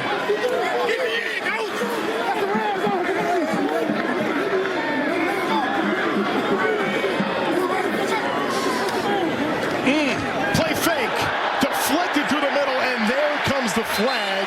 Tried to get it to Tyler Moore, and Sheldon Arnold is going to get hit with the flag on that.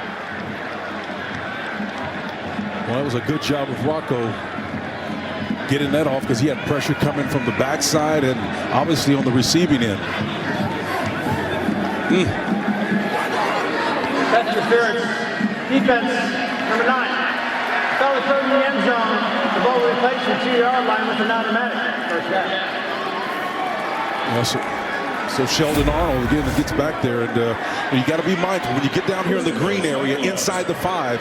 Everything happens a lot faster. They're going to see it as well with those white jerseys against the black jerseys. Extending arms get called really quickly. They were in the eye, and now Beck will drop back. It's going to be a direct snap to Hansen. Hansen to the end zone, brought down just shy. Arnold there for the tackle. Quadrant bullet and a whole bevy of guys at the free safety position and in front of him, rallying to the ball. Little field tempo right here. Try to push it in with an extra down to give. Carson Hansen scored their last 5 touchdowns. Beck takes it himself, punches it through. They'll see. Waiting to see where he's at will depend on the spot. And there goes the hands. Touchdown, Iowa State.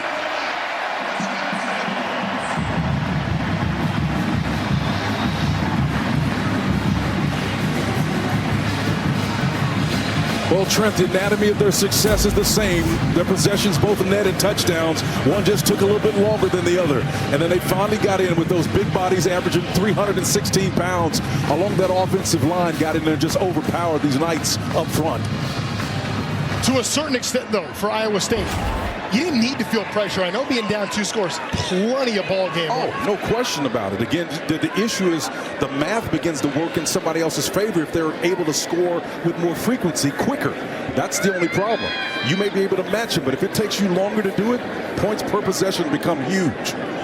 It's going to be up to the Cyclone defense to get a stop, and they have sure been good in second halves. PAT up and through, but gave up a touchdown to UCF on their first drive of the third quarter, and the Knights are going to get it when we come back. But the Cyclones respond to the score in a one-touchdown game. The Cyclones hoping to avoid getting stunned on their home field. UCF has brought the magic. Great family atmosphere here in Ames, Iowa. The people are absolutely to die for here. They're just so hospitable, so nice. Love coming to Ames, and you look at Iowa State, 12 plays on that drive, very methodical, moved the ball down the field. Not a lot of urgency, but it didn't seem like they were overwhelmed either. Not a big factor right now. And if it's a case of, well, we just wanted to do it because that's how we're built, that's fine. But when you are playing an opponent that has big strike capability and able to score fast, that's got to be a concern.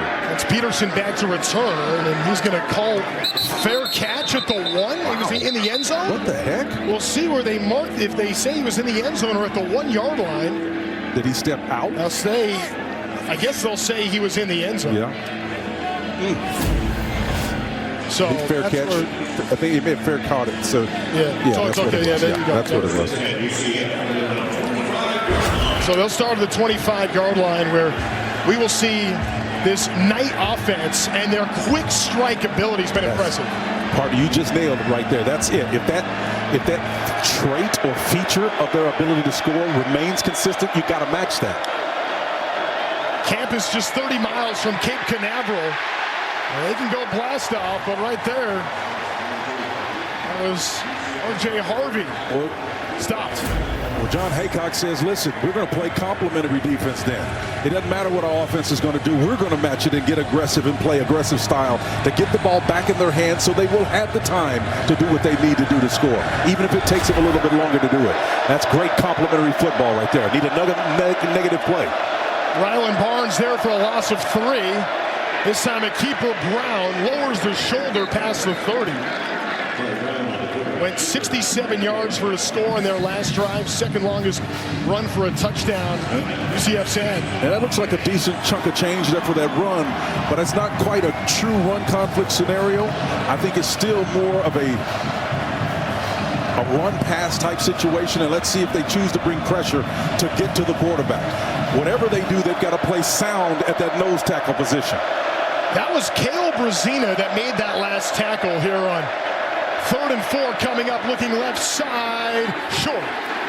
And that's going to be a 3 and out. But for Brazina to be in the game right now, he has been hurt, was dressed for this game, wasn't sure if he was going to play tonight. That's a key linebacker for them. The fact that he's in this game right now, maybe it tells you how Matt Campbell's thinking about the importance of it being down a touchdown. Absolutely. Again, because the key was get to that open week and rest him a little bit so you don't have to spell him. But you need all hands on deck right now. The most athletic players need to be on the field because this is a big-time contest right now. So Iowa State gets a score and a stop. They're going to get it back on the punt here. Fair catch is called at the 24-yard line, where the Cyclones' next drive will begin.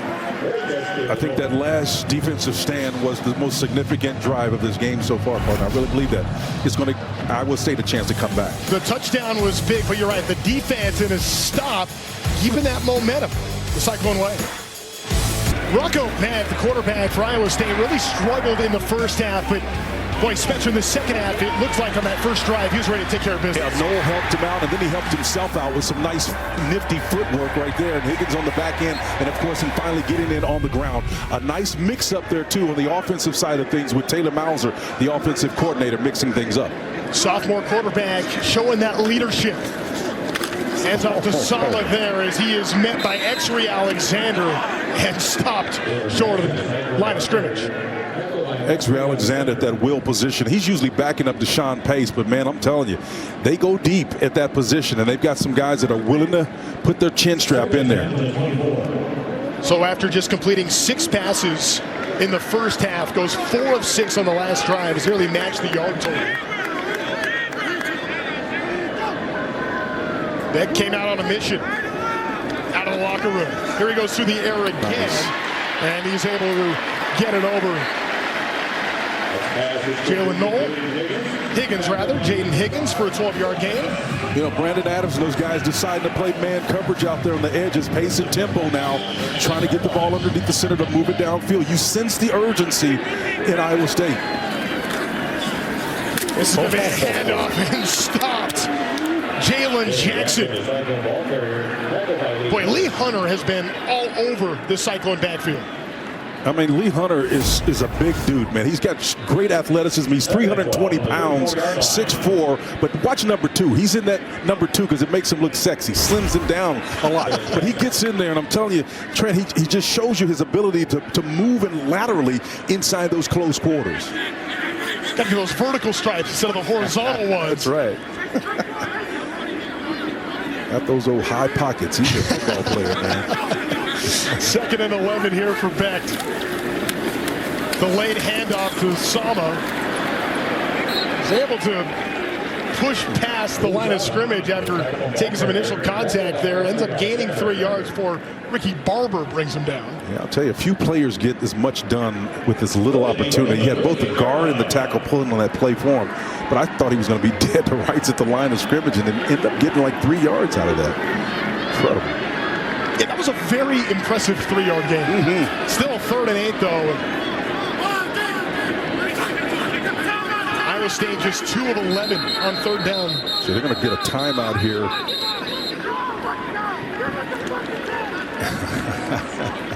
So UCF is going to call the timeout. It'll be their first. They'll have 2 remaining.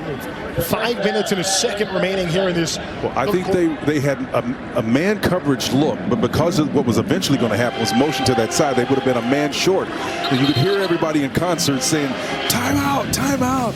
You're better to do that than get beat on a big shot and give Iowa State a gift, because right now they're making Iowa State earn it.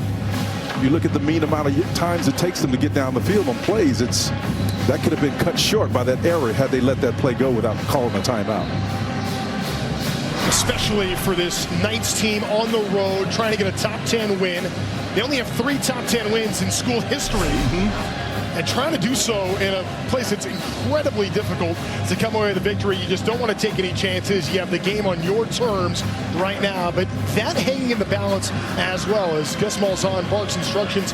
Matt Campbell's team got the score and the stop, and if they can put together a drive here, they could really take charge of the command of this game. But this is a big 3rd and 8 coming up. 5 receivers. Straight man coverage. Somebody's got to win. The pressure is on. Becht bounces out of it, goes to the right side, testing his wheels, avoids the contact, and gets the first down on the ground for Rocco Becht. And see, that's really a snapshot of what you see Taylor Mauser taking the page out of Gus Malzahn. His quarterback is going to release away from the numbers. All the activity is to the left side of the field. They roll him out, get past Hunter, the guy that's been after him all evening, and then is able to outrun him on the edge. Becht 106 yards in the air, 63 on the ground now. First set of downs. Looking right side, that's a drop for Jalen Knoll. Xavier Alexander is going to have a matchup problem on his hands at the will linebacker. If they march out at either a tight end or a slot receiver type body, you're asking a linebacker to cover a more athletic guy. Mauser's going to take that every single day.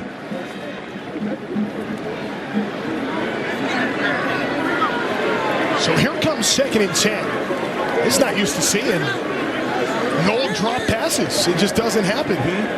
Jaden Higgins has been so good as well, but it's been tough to find him tonight. Well, they're showing a lot of pressure looks here. Here he comes up the edge. Becht looking left side, looking for Higgins. Knocked down, no flag.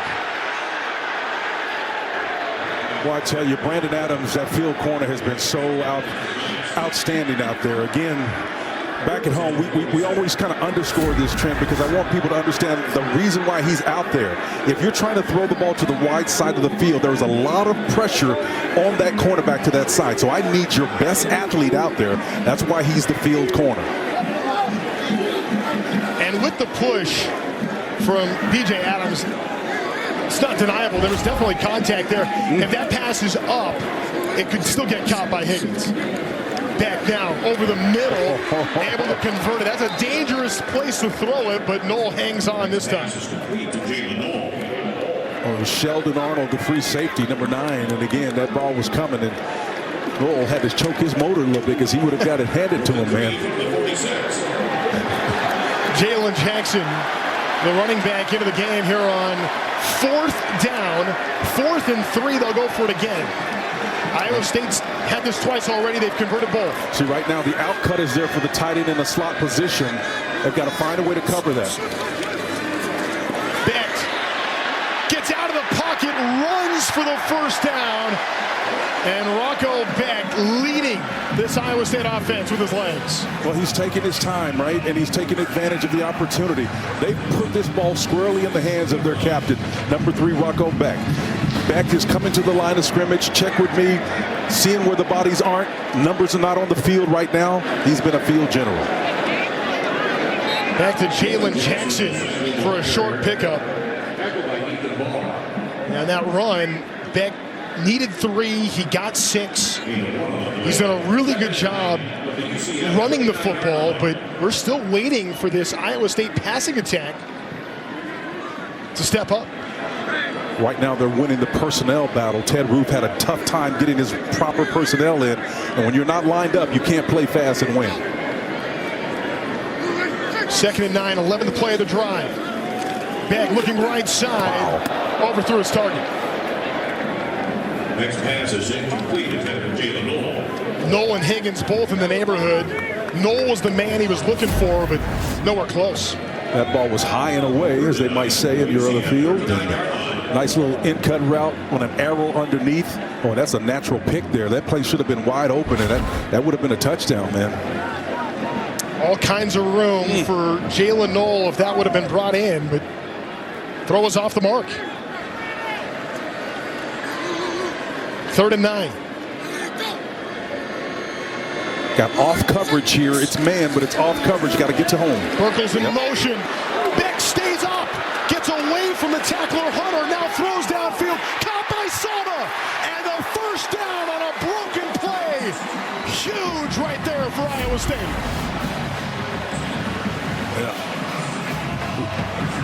Beck gets up a little bit slow, but my God, enjoy this, folks at home. Watch him avoid Hunter, his dear friend, who's been hunting him all day. A late hit there in the back end. I don't mean literally late, but it was as the ball was being delivered. Rocco got up a little bit slow, but this guy right here's got that red S on his jersey right now, man. This is where you dig down deep and find that next level. Down a score at home late in the 3rd quarter. Formation. Sama all the way back, and there's a flag before the snap.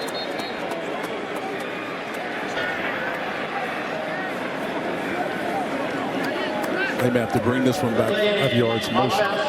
5-yard penalty. Still first down. So one of the least penalized teams in America will scoot back 5 yards. Their first penalty. How about that? Comes with minute 55 to go in the 3rd quarter. Well, they're playing awful clean, and then that's rare that you see those penalties there.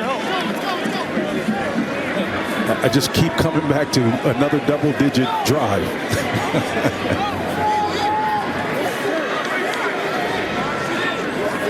Iowa State has had some long ones where it's been the quick play ability of UCF. Some on the handoff is going to take a defender with him a couple extra yards, but just gets back to the original line of scrimmage.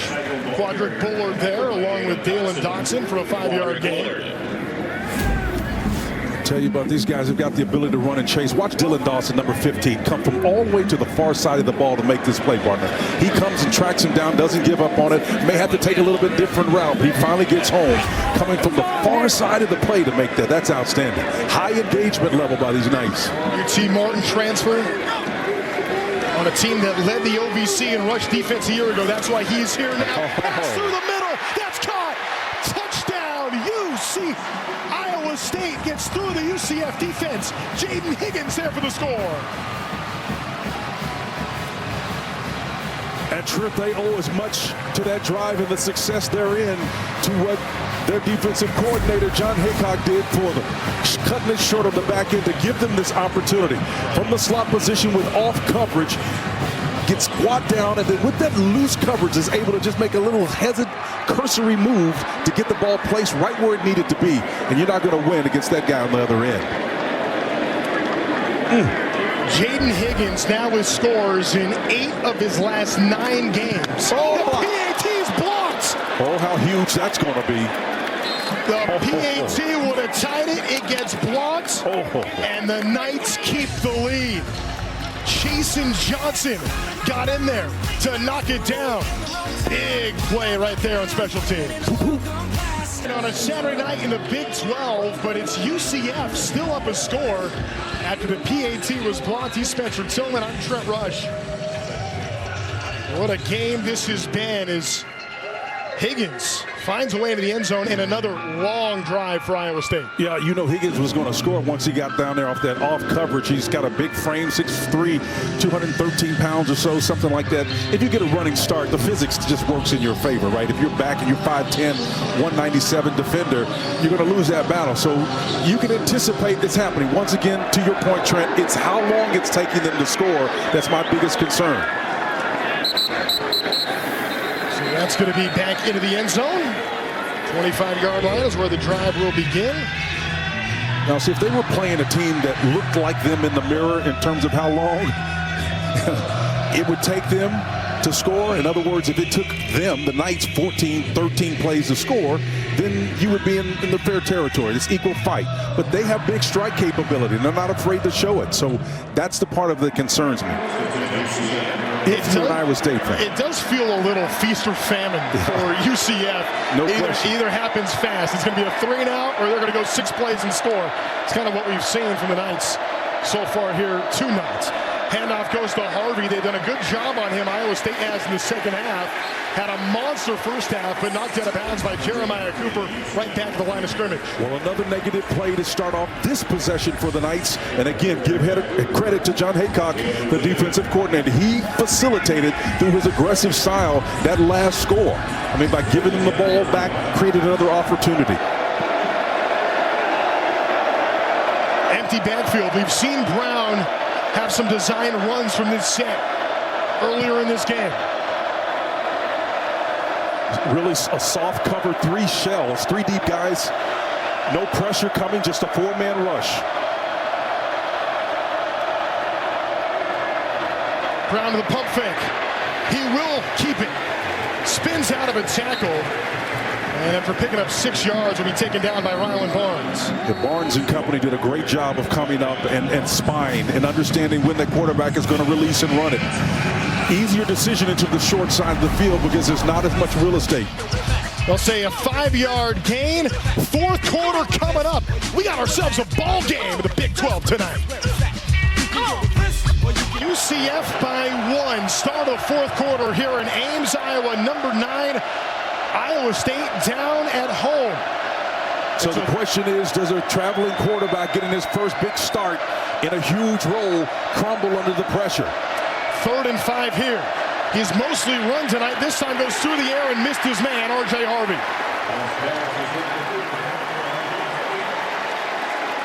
Well, he may not have crumbled under the pressure, but Joey Peterson put some pressure on him. And he comes from that outside edge, number 52. Gets pressure in his face and makes the errant pass necessary and rush to throw. For Brown, just 5 of 15 through the air, 44 yards. He's done a good job on the ground, 120 yards and 2 touchdowns. The ground game has been elite for UCF. At least it was in the first half, but R.J. Harvey really stifled in that. They clearly made the adjustment in the run game, and so that's a win for them. I mean, to shut Harvey down the way they did that demonstration is impressive. Meanwhile, Rocco back-to-back, really strong drives, leading Iowa State, just marching methodically down the field. Taking the opportunity and avoiding the big nimbus has been a problem for them all day. Hunter, number 2, working on the outside, turning into a running back and being smart and getting down when he needed to, and then finding the ability to avoid and extend plays and create for those downfield. Osama on that receiving end. When he found his receivers, the big fella inside. I mean, I just did a wonderful job of just detailing to you exactly how many different people he got the ball in different ways. This is just a clinic.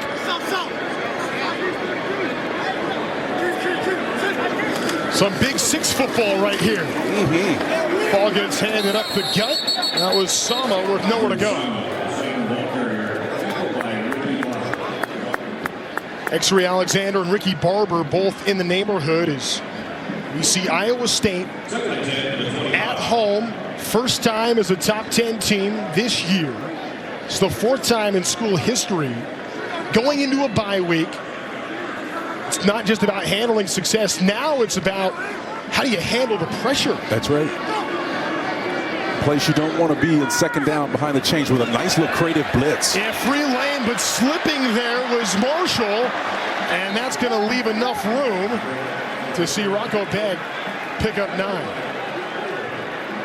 Well, if you bring those exotic corner cap blitz, man, you better come down. You got a down Knight that's injured on that play, and they're going to have to call a timeout here. And that was Isaiah Nixon that's down, and he is in some serious pain.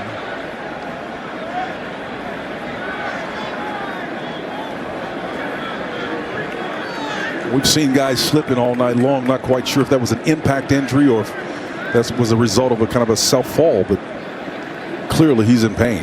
We saw the nickel and Braden Marshall coming from that left side just take off at Beck, and it looked like he slipped a little bit, trying to get to the quarterback. Just hoping that Nixon's all right as he's been attended to by the medical staff. The athletic trainers at UCF. That left hand wrist as he comes off the field. So they will mark Beck down at the 31. That's going to mean 3rd and 4 coming here. 3rd down has not been kind to Iowa State, just 4 of 14. Let's see if they can get pressure off that rush side from that defensive position that was just vacated. Malachi Lawrence is in at that left tackle spot. He's in a stand-up position. That's the side they're going to need pressure from. That's the weak side.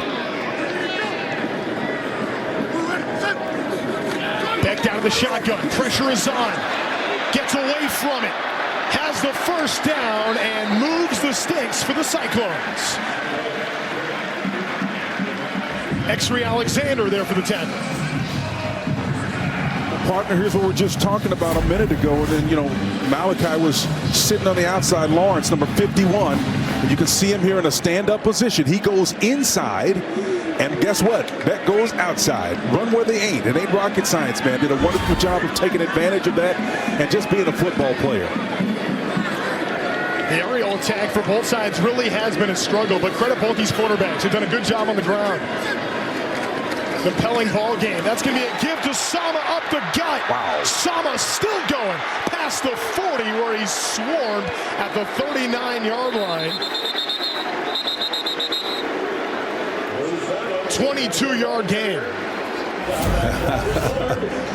Shades of Farmageddon against Kansas State, man. The other guy gets in the middle quicker than most get backs I've ever seen. He does a wonderful job of the inside. That's Brandon Black and company at the right guard, number 51, of opening that inside run for him. That lane gives him the ability to use that quick twitch fiber and get through for a big game. So much balance in that Iowa State backfield. Man in motion's Klotz. Right back to Sama. This time trying to go to the outside, nothing doing. Good coverage there by UCF. See, that's the reason why I like those quick inside hitters against this defense, because they've got lateral, I'm going to call it other coast speed. They've got that Florida West Coast, East Coast speed over there, man. So it looks like there's another injured Knight.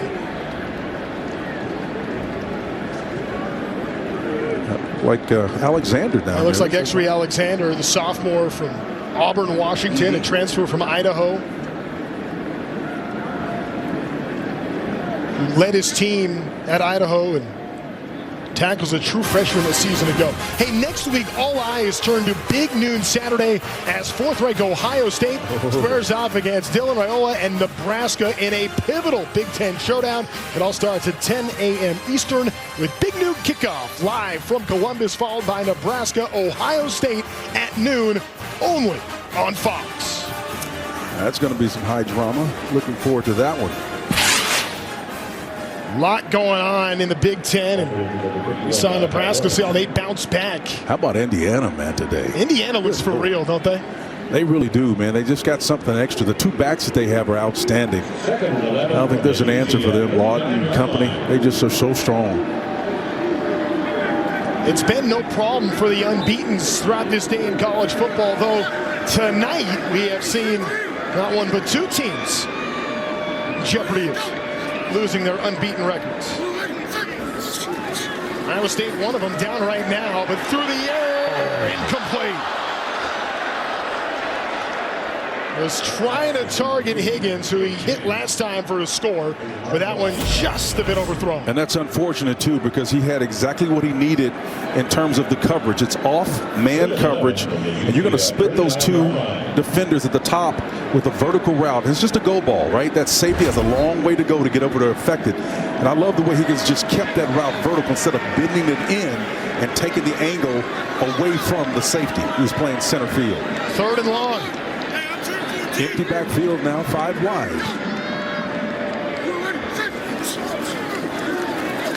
Betts across the middle. It's intercepted. It was through the hands and picked off. Now going the other way. The Knights, a second pick six on the night.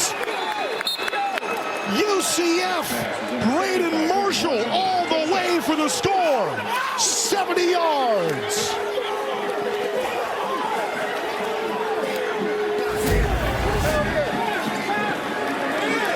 Well, Braden Marshall is going to give you a history lesson. This is the Marshall plan right here. Step in front of the guy that would happen off the carom. Just Johnny on the spot in the right place. That's it. I mean, maybe you say the ball would place the numbers in front of him so that the ball isn't errant and doesn't pop off. But, man, the awareness of Braden on that play to ID the ball, pull it in, and take it to the house. Oh. Ooh, he may have dropped it before. Somebody had to challenge that. They ought to challenge that. They ought to be all over that. Yes, doctor. Kept possession of the ball beyond the goal line. Oh, yeah. He threw that out. Oh, my gosh. Holy Toledo. Partner, that's clear. He dropped that ball. It was short. It was short of the goal line for sure. And that just, boy, that's the kind of thing that, you know, defensive player doesn't get a whole lot of chances to get into the end zone, but that is a huge, huge mistake for UCF. Boys and girls at home, Pop Warner, man, don't do this. They're going to look at it, but what they're going to come up with is the fact that he was a clear half a foot out of the end zone when he dropped and dislodged that ball himself. Oh. No one around him. Let's bring in Dean Blandino to see if he sees what we saw. What's going on, Dean? What did you see on that? You know, I know an old running back like Spencer Tillman would have better ball security than that. He clearly drops the ball short of the goal line. Now the key is what happened to the football. Did somebody recover it in the end zone? Did it just come to rest in the end zone with neither team trying to recover it? If that's the case, this will come back to the spot where he dropped the football. That's the key. Who recovered it? If no one did, then it'll come back. It'll still be UCF's ball, but at the spot where he dropped it. This will be the good look here. So you think about maybe on the half-yard line or somewhere around there? Half-yard line. You can see. So nobody touches it. Nobody touches it. Nobody picks it up. Yep.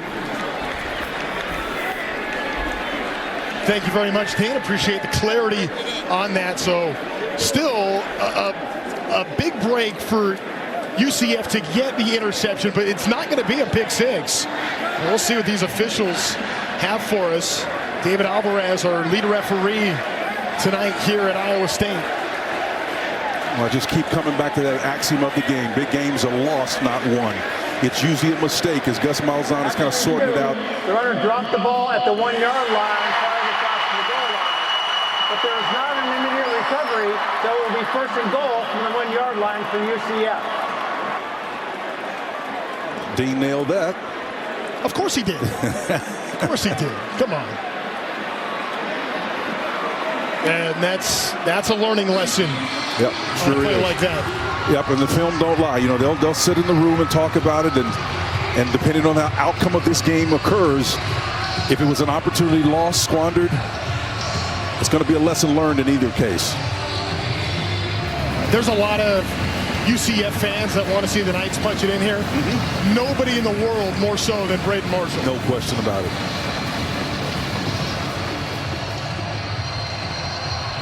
So Brown will line up under center. It's going to be a give. They go to Harvey, who gets into the end zone.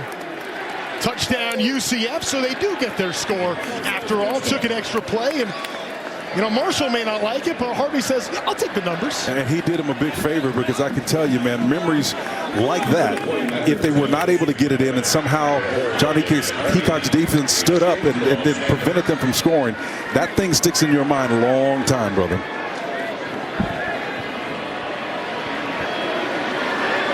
Second touchdown tonight for Harvey.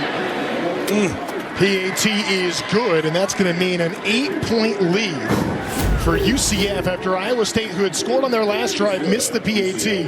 This is a huge interception. Well, the PAT looms, but what makes it even opportunity possible is that little pilfer right there, the steal. We got an upset alert going on right now. UCF in command. Hilton for the stay. I'm Trent Rush with Spencer Tillman. The mascots enjoying a thriller here late night in the Big 12 Conference. It's UCF up a score. 8-point. Were they trying to text each other? I don't know what they were doing, man. They're too friendly for me. I see a little animosity with the mascots. That's more like it right there. Eli Green able to take it to the 26-yard line before he gets leveled. There's no love lost on the field of play. They may be having some fun in the stands. Ames a very friendly place. It's easy to feel that. It's a wonderful place. The people are great. This is heartland stuff right here, man. This is good stuff. Meanwhile, Rocco Begg, who had just 3 interceptions on the season coming into tonight, has been picked off twice. Once went for 6. The other led to a touchdown. It was very nearly a pick 6. Begg has done a lot tonight to keep drives alive for Iowa State, and they're going to need him to continue more of that here down by 8. And maybe just a little bit more accurate on some of those plays, particularly the touchdown that was brought back with the carom off target. Back through the air. Oh, those are tough. Another incompletion. Trying to get it through to Jalen Knoll. Yeah, it's one of those hot balls, man, that's coming. And I think Jalen Knowles, I think maybe these receivers, they need more frequency. I think they need to catch the ball more. There's too much water in between the times when they catch the ball. Obviously, in the period now where it's necessary, they're doing it. Yeah. They're throwing it, right? It does seem like, too, there have been a lot of plays over the middle, like a lot of slants trying to get in there. That's a tough play on receiver. And it makes you think twice, too. I don't care if the most courageous guy knows there's trouble in there. 2nd and 10. Begg completes this one to Higgins. And Higgins going to be brought down just past that yellow line. Braden Marshall knocked him out of bounds, but a first down for Higgins. And I like that play selection right there by Taylor Mauser, because it's an outcut, right? It's a safe play, high percentage. If the ball caroms or comes off, it's off the mark underneath. It's going out of bounds, as opposed to being in the middle of the field where it gets gobbled up by somebody in tight coverage or even in loose coverage, but in close proximity. 1st and 10 from the 39 after that 12-yard completion to Higgins. Sama on the give, a zone read. He takes it, gets to the 40. Brought down after a gain of 1. Sama right into the hands of Jamal Johnson. You know, that big tackles are in there, man. And I thought he was going to sift through there and end up breaking it or bouncing it. Right into the waving hands of the big fella. Another 2nd and long, and that was a big key we spoke with Ted Roof about earlier this week. It's about winning 3rd down, but you have to be great on 1st and 2nd down to have long 3rd down situations. To create these predictable scenarios where they need to throw it. Play action fake now. Begg looking downfield, has a man. Knoll got him! Down to the 10.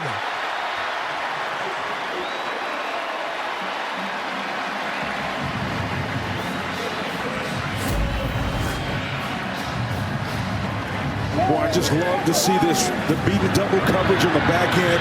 Again, we see Beck's ability to extend the play with his lateral ability to move. The impact on the crowd, certainly appreciating his skill set. Now pace and tempo. 51 yards, sets up a 1st and goal. That's knocked down as a forward pass. That was Dylan Dotson, man, getting those big mitts up there, batting that one down. Listen, there's no quit in this night defense. That stop unit is something special, man. We've seen them affect the pass. Hey, look, if we can't get to it, we can at least get our hands up in the air, right? Maybe I can't get home, but I can get my hand up in the air and deflect that pass. Outstanding defense for Dotson. Top 5 in the FCS a season ago in tackles for a loss. So we see his ability to get into the backfield.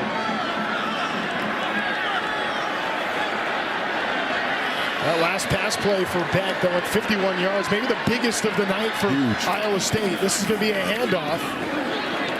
And getting dropped shy of the end around. Knoll was the one who took it. Short of the line of scrimmage for a loss of 2. Josiah Pierre in the backfield there, showing his athleticism to get back there and be disruptive. You can see him here again. Watch him against this 4-man front. He's standing back here in the middle. And he's eyeballing it. An inside game gives him permission to flow naturally to that hole, and he does it. Has total permission because that defensive tackle is going inside. They basically cross responsibilities and frees him up. 3rd and goal, but the Cyclones have 12 yards to go. Trips to the right. 4-man rush, end zone, incomplete. There that guy is again, Dylan Dotson in his face, putting pressure, getting that ball off before he wants to do it. Tennyson and company, number 13 involved. He's trying to get it to Tyler Moore, but it was up. And a lot of pressure, and now we'll have to see the Cyclones settle for 3. And this is obviously huge here. Would have preferred a touchdown, but this is, I think the mean amount on their drive is about 9-12 or something close to that. So you got, let me see, 670, about 640. They're going to have 2 more possessions. Here comes the freshman Kyle Conradi, who had a game winner in the Cyhawk game earlier this year against Iowa. Offense, 5-yard penalty. So the 30-yarder will turn into 35. Conradi's made from 54 before, so he's a strong leg as a freshman. It's the inner game, though, man. He's going to probably knock it through, but it's just the fact that you got to redirect that energy. Told some folks in camp he's good from 60. We'll give it right back to him, so that good. Jason Johnson chasing offsides. Defense, number 27, unabated as a quarterback. 5-yard penalty. Still 4th down. It was Jason Johnson that blocked the PAT, right. So you know that he was amped up to try to get back there. So back to a 30-yard attempt here coming up. Conradi with that blocked PAT earlier, just the 2nd time they haven't converted an extra point this year. They're coming with the rush off that left side, man. There comes from 30, and he drilled it. So Iowa State chips away, still down 5. UCF getting the ball back inside of 9 minutes to go in this ball game. The heat on Iowa State here in Ames, Iowa, trying to take down a top 10 team. Just the 5th time in school history the Cyclones have played a game as a top 10 team. They're 1-3 so far, and even after that win against Northern Iowa, went and lost the very next week against their rival in the Hawkeyes. It's about handling success, and we'll see how the Cyclones can do that, not just tonight, but this season. It's about inflection points. When you're building culture and you've gotten to a certain level, what can you break through? What is the line of embarkation? Is it beating as an AP top 10 team, going to that next level? What is it that defines your success? You can't help but not talk about the playoff, and when you are a top 10 team and the playoff gets expanded and the kind of season Iowa State has had, 6-0 for the first time since 1938, trying to match their best start in school history back that same season. 7-0 would be that. Yeah, Matt Campbell's gone through it, but have his players? That's the question. No question. And yes, he's gone through it, but I think the adoption of this iteration of his team has learned the lessons of the past of 2020 and in other years in this 9-year stretch that he's had here. This team is mature. They can handle it. Quarterback keeper for Brown, who gets the first down and a pickup of 12. Brazina brought him down. UCF 314 yards rushing, 44 passing. Handoff now to Harvey. Stop shy, gains a yard. That's a huge win on first down again as that clock continues to tick. And what it basically does from a confidence standpoint, we know that this Knight team has got explosive power. They're a running team, don't have a lot of yards passing, just 44, but they still somehow manage to score points. That is indicative of a Gus Malzahn coach team. 5 receiver set. Now Harvey comes back there and joins him in the backfield. Short pass. It's complete over to Javarius Johnson, but he's stopped immediately. Cooper coming up for the tackle on a 4-yard gain. Cooper in close proximity, exactly where he needed to be with inside leverage. Big third down, 3rd and 5. Huge. Brown is going to let it fly, goes way downfield, overthrows his target. And now they'll have to punt. What a big stop for Iowa State. Huge. Brown just had a little bit too much underneath that, but he had a man-in-man coverage. And every opportunity or big shot he's had tonight, he's had a receiver if he's just more accurate with it. And that's one of the requisite throws you've got to make at this level or any level, deep with accuracy. This is Jakari Brown's first start as a UCF Knight. Started the bowl game for Miami a year ago. Punt's going to be inside the 20. Fair catch called by Knoll at the 15. So now the teams who play cleanest are going to win it. From here on out, it's about how you play clean. Again, I think that Iowa State is in the position now where they feel comfortable. 7:31. They're going to take their time. The mean of their possessions has been around 5:45, almost 6 minutes, a little bit over. That's in their wheelhouse. They think that they can navigate down the field. Getting a quick stop essential for Iowa State. They have not really shown the ability to be that big play, quick strike team. They have had some big plays on this season, but as far as this game is concerned, it's been very methodical. But they have plenty of time, as you said. 7:31 to go. Empty backfield here for Becht. He's got 5 targets. He's going to throw to the left side. He gets it through over to Knoll, who's able to gain 8 yards on first down, brings up 2nd and 2. Another fairly safe play. You know, anytime you throw the ball, Trent, you know 3 things can happen. 2 of them are bad, right? It can be incompleted or intercepted. We've seen that tonight. But this is a short side of the field to an inside slot receiver on an out cut. So that means if the ball does go errant, it's going out of bounds. The thing you cannot do is undercut that and allow that defender to get underneath it and pick it.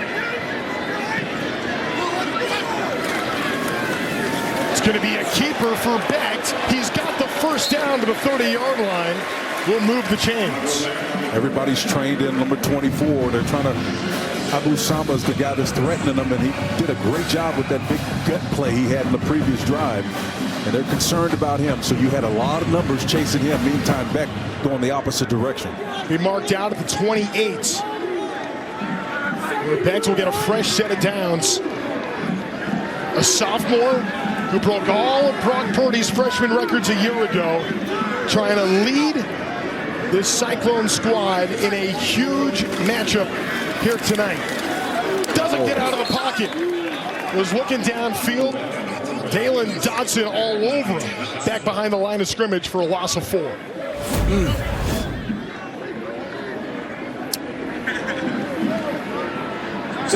Well, a direct snap, it comes straight to him, and again, it's empty back there. No help to support him protection-wise. That offensive line has got to understand that he's got no running back in the backfield to help out. If they get through, it's going to be an ominous outcome for number 3. That right there has been active tonight. Boy, every play feels so critical right now for Iowa State, trying to protect their unbeaten record. Pump fake, keeps it, takes the hit, gets to the 30, so a 6-yard gain before Deshaun Pace brought him down. Rocco Beck looked over there in that screen. It was an intentional screen and thought otherwise, man. It was a great decision on his part not to throw it in that traffic, because that would have been headed the opposite direction. Check that wristband and try to get a play that works. Price and company hoping they throw it his way. This is a big play, man. 3rd and 8, the third down back is Jalen Jackson. Man in motion is Burkle. Beck stepping through the pocket, runs out of time and is brought down. Malachi Lawrence with the sack. Lawrence coming back on his upfield rush and turns around and peels. You got a tackle out there blocking, trying to make something happen. That's Jalen Travis, number 72. And you can only hold him so long, man. He redirects and comes back underneath. Excellent job. So UCF gets the stop. Rugby punt takes a Iowa State bounce and is going to trickle all the way to about the 25-yard line, where UCF will try to drain some clock. Final 4:30. Can the Knights pull off the upset on the road? We'll find out. We saw since, but the Knights have been in command as they try to pull off the upset of number 9 Iowa State on the road here in Ames, and hand the Cyclones their first loss of the season. They have 4.5 minutes to try to protect a 5-point lead, as Matt Campbell's team end up unhappy tonight, trying to get it to Harvey, who gets flung to the ground in the backfield. Rylan Barnes all over him. Barnes had help and company, and those linebacking corps, they're down to the 3rd level, man. They're showing up big time. Watch Barnes right here, number 41. Come and sift through, read and reaction. He sees the flow and then stays in the pocket, in his lane, in his run fit, plays with integrity and finishes. 5 receivers here on 2nd and 12. Expected pass, just a 3-man rush here. Brown is on long passes, keeps it himself, breaks a tackle, and gets the first down. He's still going past the 40, and a huge breakdown through the Cyclone defense. A 20-yard gain for Jakari Brown. A mobile quarterback, bane of their existence, man. You got to contain him with just a 3-man rush. Everybody has to maintain integrity, and big number 11, Brown, gets in there and shows you his athleticism. That's huge. The clock becomes the enemy for the home team. Iowa State does have all 3 timeouts remaining. You wonder when Matt Campbell's going to start using them. You also have the 2-minute timeout coming up. Well, according to my math, they can't afford another first down. They give up another first down, and it's tough. As Gus Malzahn tries to complete a stunner here in Iowa. Timeout called, or a flag first, rather. Offense, 5-yard penalty. Still first down. Clock will start on the snap. Malzahn none too pleased, giving back 5 yards in this situation. Inside of 3 minutes to go, 1st and 15.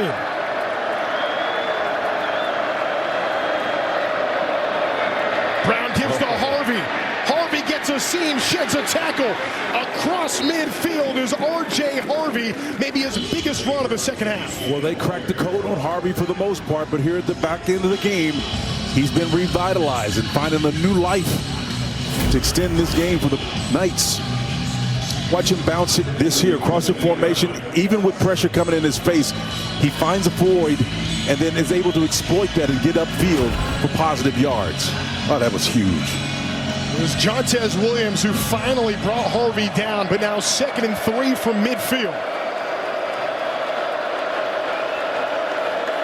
Brown, everybody's closing in, gives it to Harvey, who gets through, and he gets the first down. What a tough run right there for R.J. Harvey. Needed 3, got 4. What a beautiful job of incorporating option football into the game. Brown did a wonderful job of riding it and leaving it in the belly of his running back, Harvey. At the last second, he pulls it out naked. Perfect by the script.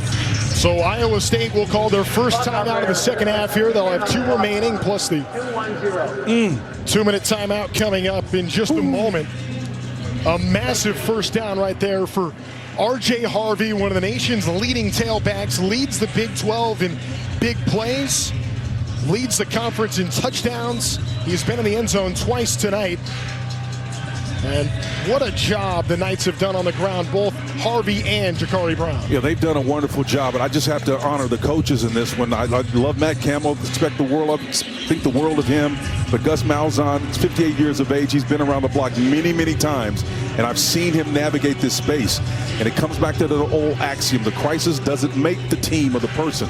It merely exposes who you are. When your back's up against the wall, you're going to find out what your composition is, what you're made of as a play caller. You know he's about as good as it comes, man, designing plays. UCF won their first 3 games of the season. They entered tonight having lost 3 in a row. They'll take on another unbeaten in BYU next week. Be a whole different matchup if they hold That's your boy here. Barnes again. Yeah, Barnes gets in the midfield. Yeah, all taken down Ja'Cory Brown.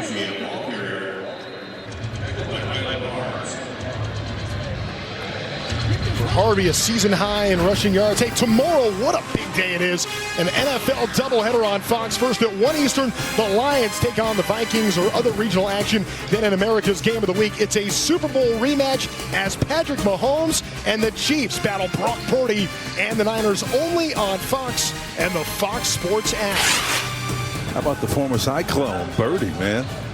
Boy, they're proud of Brock Purdy. Absolutely they are. He's an icon and well-deserved, and what a great model at that level and this level. Wonderful parents. Brock may be sweating a little bit right now. Iowa State calls a timeout.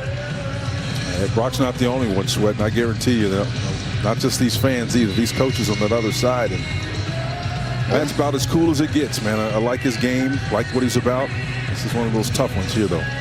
Only 2 seconds came off the game clock on that last play, so Iowa State able to call another timeout, so it's going to be 2nd down and 11 here.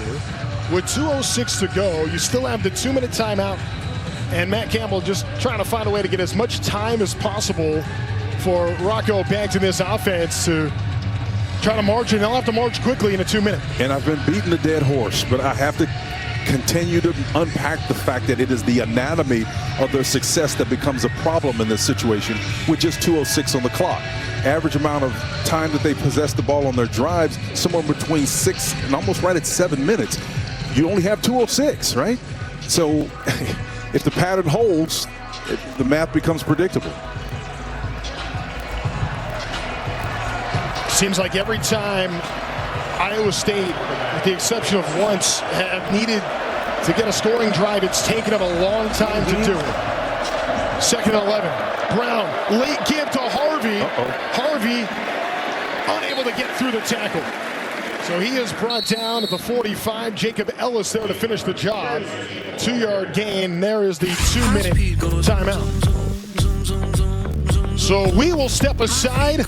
Iowa State in some trouble at home. The Knights try to pull off. R.J. Harvey, a career night, 196 yards as we name our hardest working player, sponsored by Liberty Mutual Insurance. Only pay for what you need. R.J. Harvey has made Iowa State pay tonight, trying to hang on to a 5-point lead with 2 minutes to go. Cyclones have 1 timeout left. A first down would likely end it. It's going to be short. 4th down incoming. So Iowa State will get a chance, but will be in need of a miracle. Iowa State, the 3rd and final timeout of the half, 60 seconds remaining. What a great play by Malik Verdon, man, coming down there and just submarining that play and stifling that opportunity as Gus Malzahn looks to dial up another creative play to push the chains. And when you think about the season for UCF, not just the record and the losing streak, a change in quarterback. Yep. Players have left the program, redshirting to transfer. They've gone through all of it, and it has been a dramatic roller coaster season for Malzahn. But to go on the road, and now a minute and 55 seconds away from doing something that's only happened 3 other times in school history, that would be beat a top 10 team. Yep. And to do so on the road would just be a remarkable turnaround for a Knights program that really had been spiraling. And it's a leverageable narrative too, not just for the program. Anybody looking at the job that he's doing and the context that you so beautifully painted, Trent, to overcome that is amazing, you know. So that's the essence of what football is like. It's like life, nothing but a series of problems that you got to find answers to. And today, that guy right there, Gus Malzahn, has found answers to all of the problems that have come his way in this game. Not over yet. Knoll back to return the punt. Mitch McCarthy back there to take it. Got to hang this one high, make him work for it. Need a directional kick to the left here. Punt block is on. It's going to go over to the right side, and it's going to bounce into the end zone.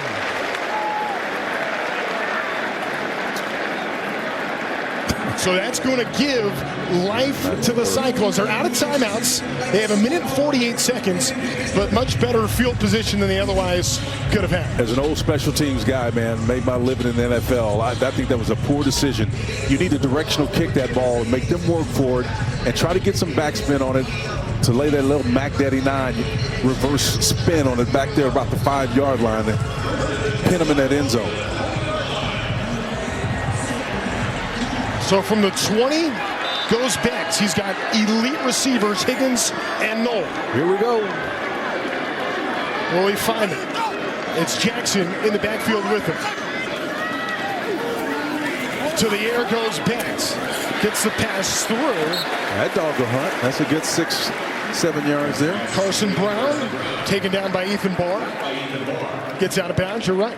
So then now they've got a down to give. And so maybe Mauser goes with something a little creative here. Work the boundary, something safe. Taylor Mauser, the 3rd youngest offensive coordinator in Power 4 football, has taken over, has earned it from within. Now trying to lead this drive. It's Beck. Makes an offensive coordinator's life a little easy when he can do that. That moves the markers a first down.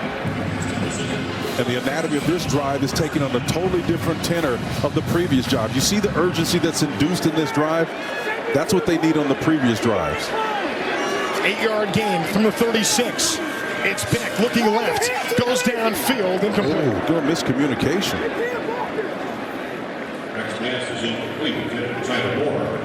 The only good news on that is it was quick. Yeah, you had your tight end underneath. I'm just not quite sure if it was a communication problem. Because he threw it with intention. It was not like he had a string on the end of that ball. It went out like it was headed to a place it was supposed to go. It's just not like the team to make that kind of mistake. So let's snap and clear. Next play.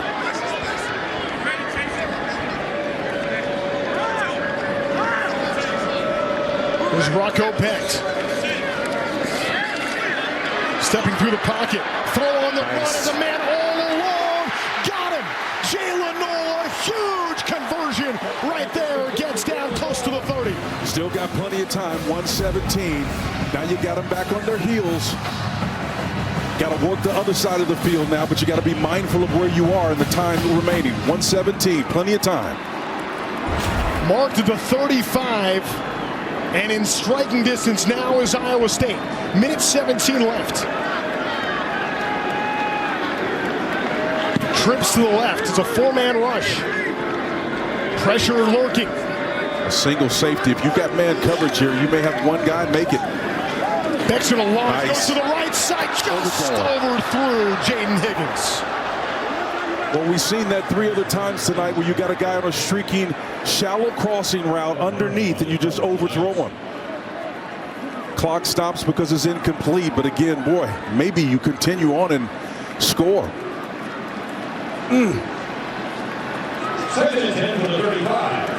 So 2nd and 10 coming up, a minute and 12 seconds to go. Higgins has been one of the best receivers in college football this year, looking at some of the advanced numbers. All right there with them. That duo has been excellent on the year. They've struggled. Here comes the pressure, the blitz. Can he handle it? Bent. Nice. Looking right side. That's Knoll on the catch. Brought down to the 20, but a first down for Iowa State. Beautiful job of recognizing and, more importantly, handling the pressure. Rocco Beck understands it, gets rid of it, re-tees himself up, and gets it out to Knoll. They'll spike it out of timeouts, are the Cyclones. So they'll mark it at the 19, or it'll be 2nd and 10. Now, so here's the difference here now. They know through the night you've got to score a touchdown. So how do you choose to defend this if you're Ted Roof? Do you stay in man coverage, or do you play soft and seed the underneath coverage, the opportunities that are there? Knowing that they're running out of timeouts, and then that's the situation, how do you play this? That's the chess match that's been played right now. Knoll's 8th catch for 153 yards just a moment ago. So they're going to stay back in what looks like a 3-cross. Bent avoids the traffic, looking right side downfield, throws it away. There were 2 guys on Knoll down there over in the right side of the end zone. Tennyson in coverage. So now here comes the 3rd down. Beck's at his best when he's moving to his right, but he's on the right hash. Not a lot of real estate to work with. So if anybody's going to win, you got to get man coverage up top, and they've got to move him out of the pocket. Probably going to move his protection over to the left side. At least he should. 3rd and 10. Running out of time is Bent, and there is contact and a late flag. Oh, that's a tough one. B.J. Adams. I think the back judge was in the best position to call that one, though. He's turning around, trying to make that play. I think that's the right call. Adams, who had the pick 6 earlier, trying to get a key stop here, and his hands all over him, holding all the way. Pass interference. Defense on the 0. 15-yard penalty and automatic. First down. Oh, that's huge. Now, and again, 52 seconds now with the first down is an eternity. You got 4 shots at the end zone. How are you going to get there? This is high drama, man. 4 chances from 4 yards. Bent trying to keep the dream season alive for the Cyclones. Looking left, has his target, incomplete. Was trying to get it to Knoll. Broken up. You know, I think he needs to leave that ball shorter, closer to the end line, and let Knoll work his way up to it. Again, there's nothing wrong with throwing the ball, throwing him open. Knoll comes in, short motion, gives himself an opportunity to come back, more exacting route, but throw it here to let him run back to it. The defender's back is to you. You got to understand the mechanics of the throw. Jason Johnson there to break it up. Trips to the left side, 2nd down now. 47 seconds to go. Beck down to the shotgun. He's going to keep it himself. Beck trying to punch it in himself. Is going to be stopped short. And They the got to clock hurry keeps now. running. That clock is going to keep hurrying. They got to have a play in their back pocket. Team Can't afford to down this one. They're going to go back to Beck. Oh, he got it. Gets it in. Rocco Beck gets 6.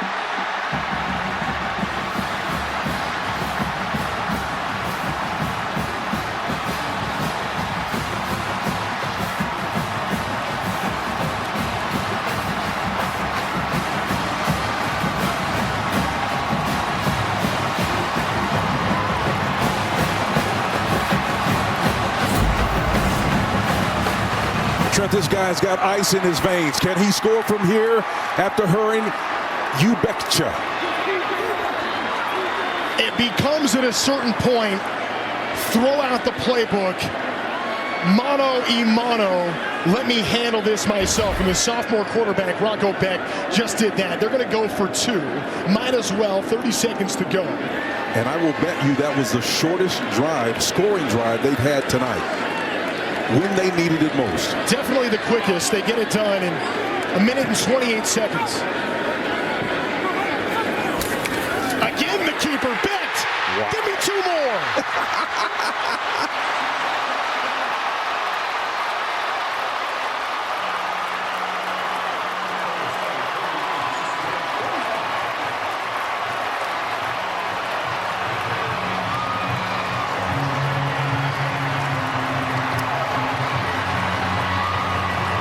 Iowa State back against the wall. It's been so tough for them to score quick tonight. This was still a long drive.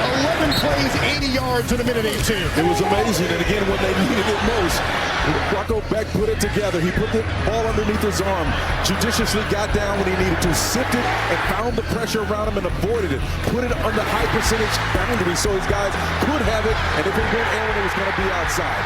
They stepped up, and when he needed it, he stepped up. Do you think he can score? As I said a minute ago, you betcha, man. This guy right here is something special.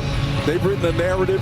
Oh, my God, we're feeling it too with you, brother. They are losing their minds in Ames, Iowa. It's been a dream season for the Cyclones. Back against the wall. They've been methodical on offense all night, all season, for the better part of a decade under Matt Campbell. But with a limited time remaining, no timeouts, 80 yards to go, their sophomore quarterback leads them all the way on 11 plays in a minute 18. It's Peterson back to return for UCF.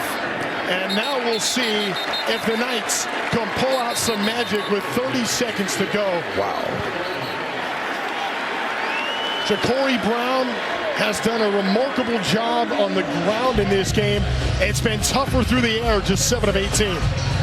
Well, that guy right there has been strong as onion juice tonight, man. I'm telling you, Rocco Beck is an unbelievable poised guy. Ja'Cory Brown has been outstanding, too. He put the ball up in the air, but he was on the short end and not able to connect on these passes. He had plenty of opportunities, high and away on that one. And again, another opportunity versus man coverage. That's the one thing you have in common with each one of these plays in this sequence. He wasn't able to finish. Just 50 yards through the air on the night for Ja'Cory Brown. He'll go to the air this time, get that completion over to Kobe Hudson on the right side for a first down, stops the clock.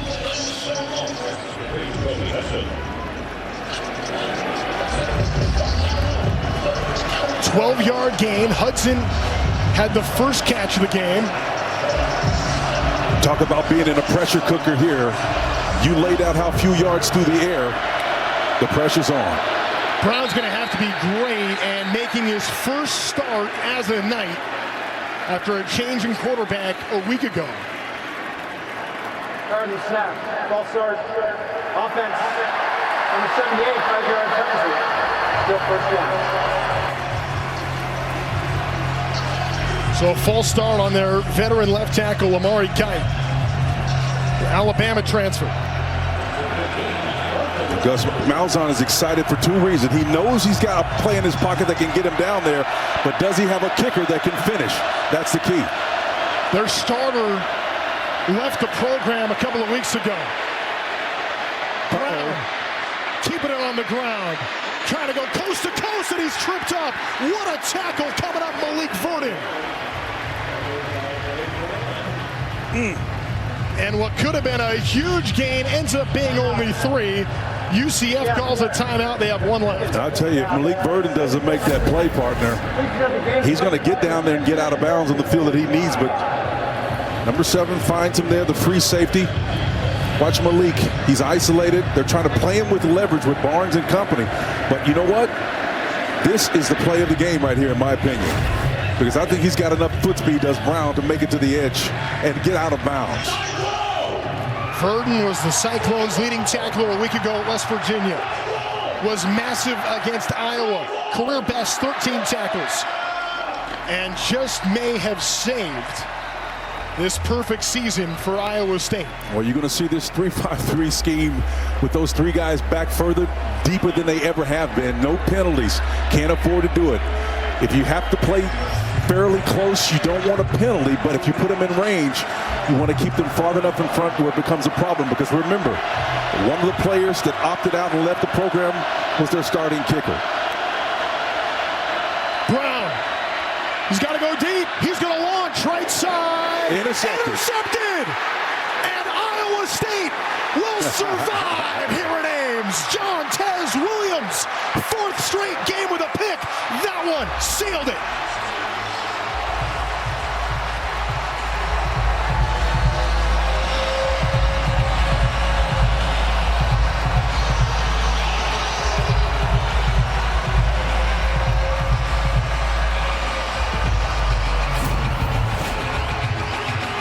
How about this one? Jontez Williams, 5'11", 200-pound redshirt sophomore, goes up and climbs the ladder and snatches that one down and seals the fate of the visitors tonight. Oh, what a play. The target was Kobe Hudson, their best receiver. Brown knows it. So does Williams. Excited on that Cyclone sideline. There's the final knee. 7-0, the best start in Iowa State history has been matched by Matt Campbell in comeback fashion as Iowa State wins it to go 4.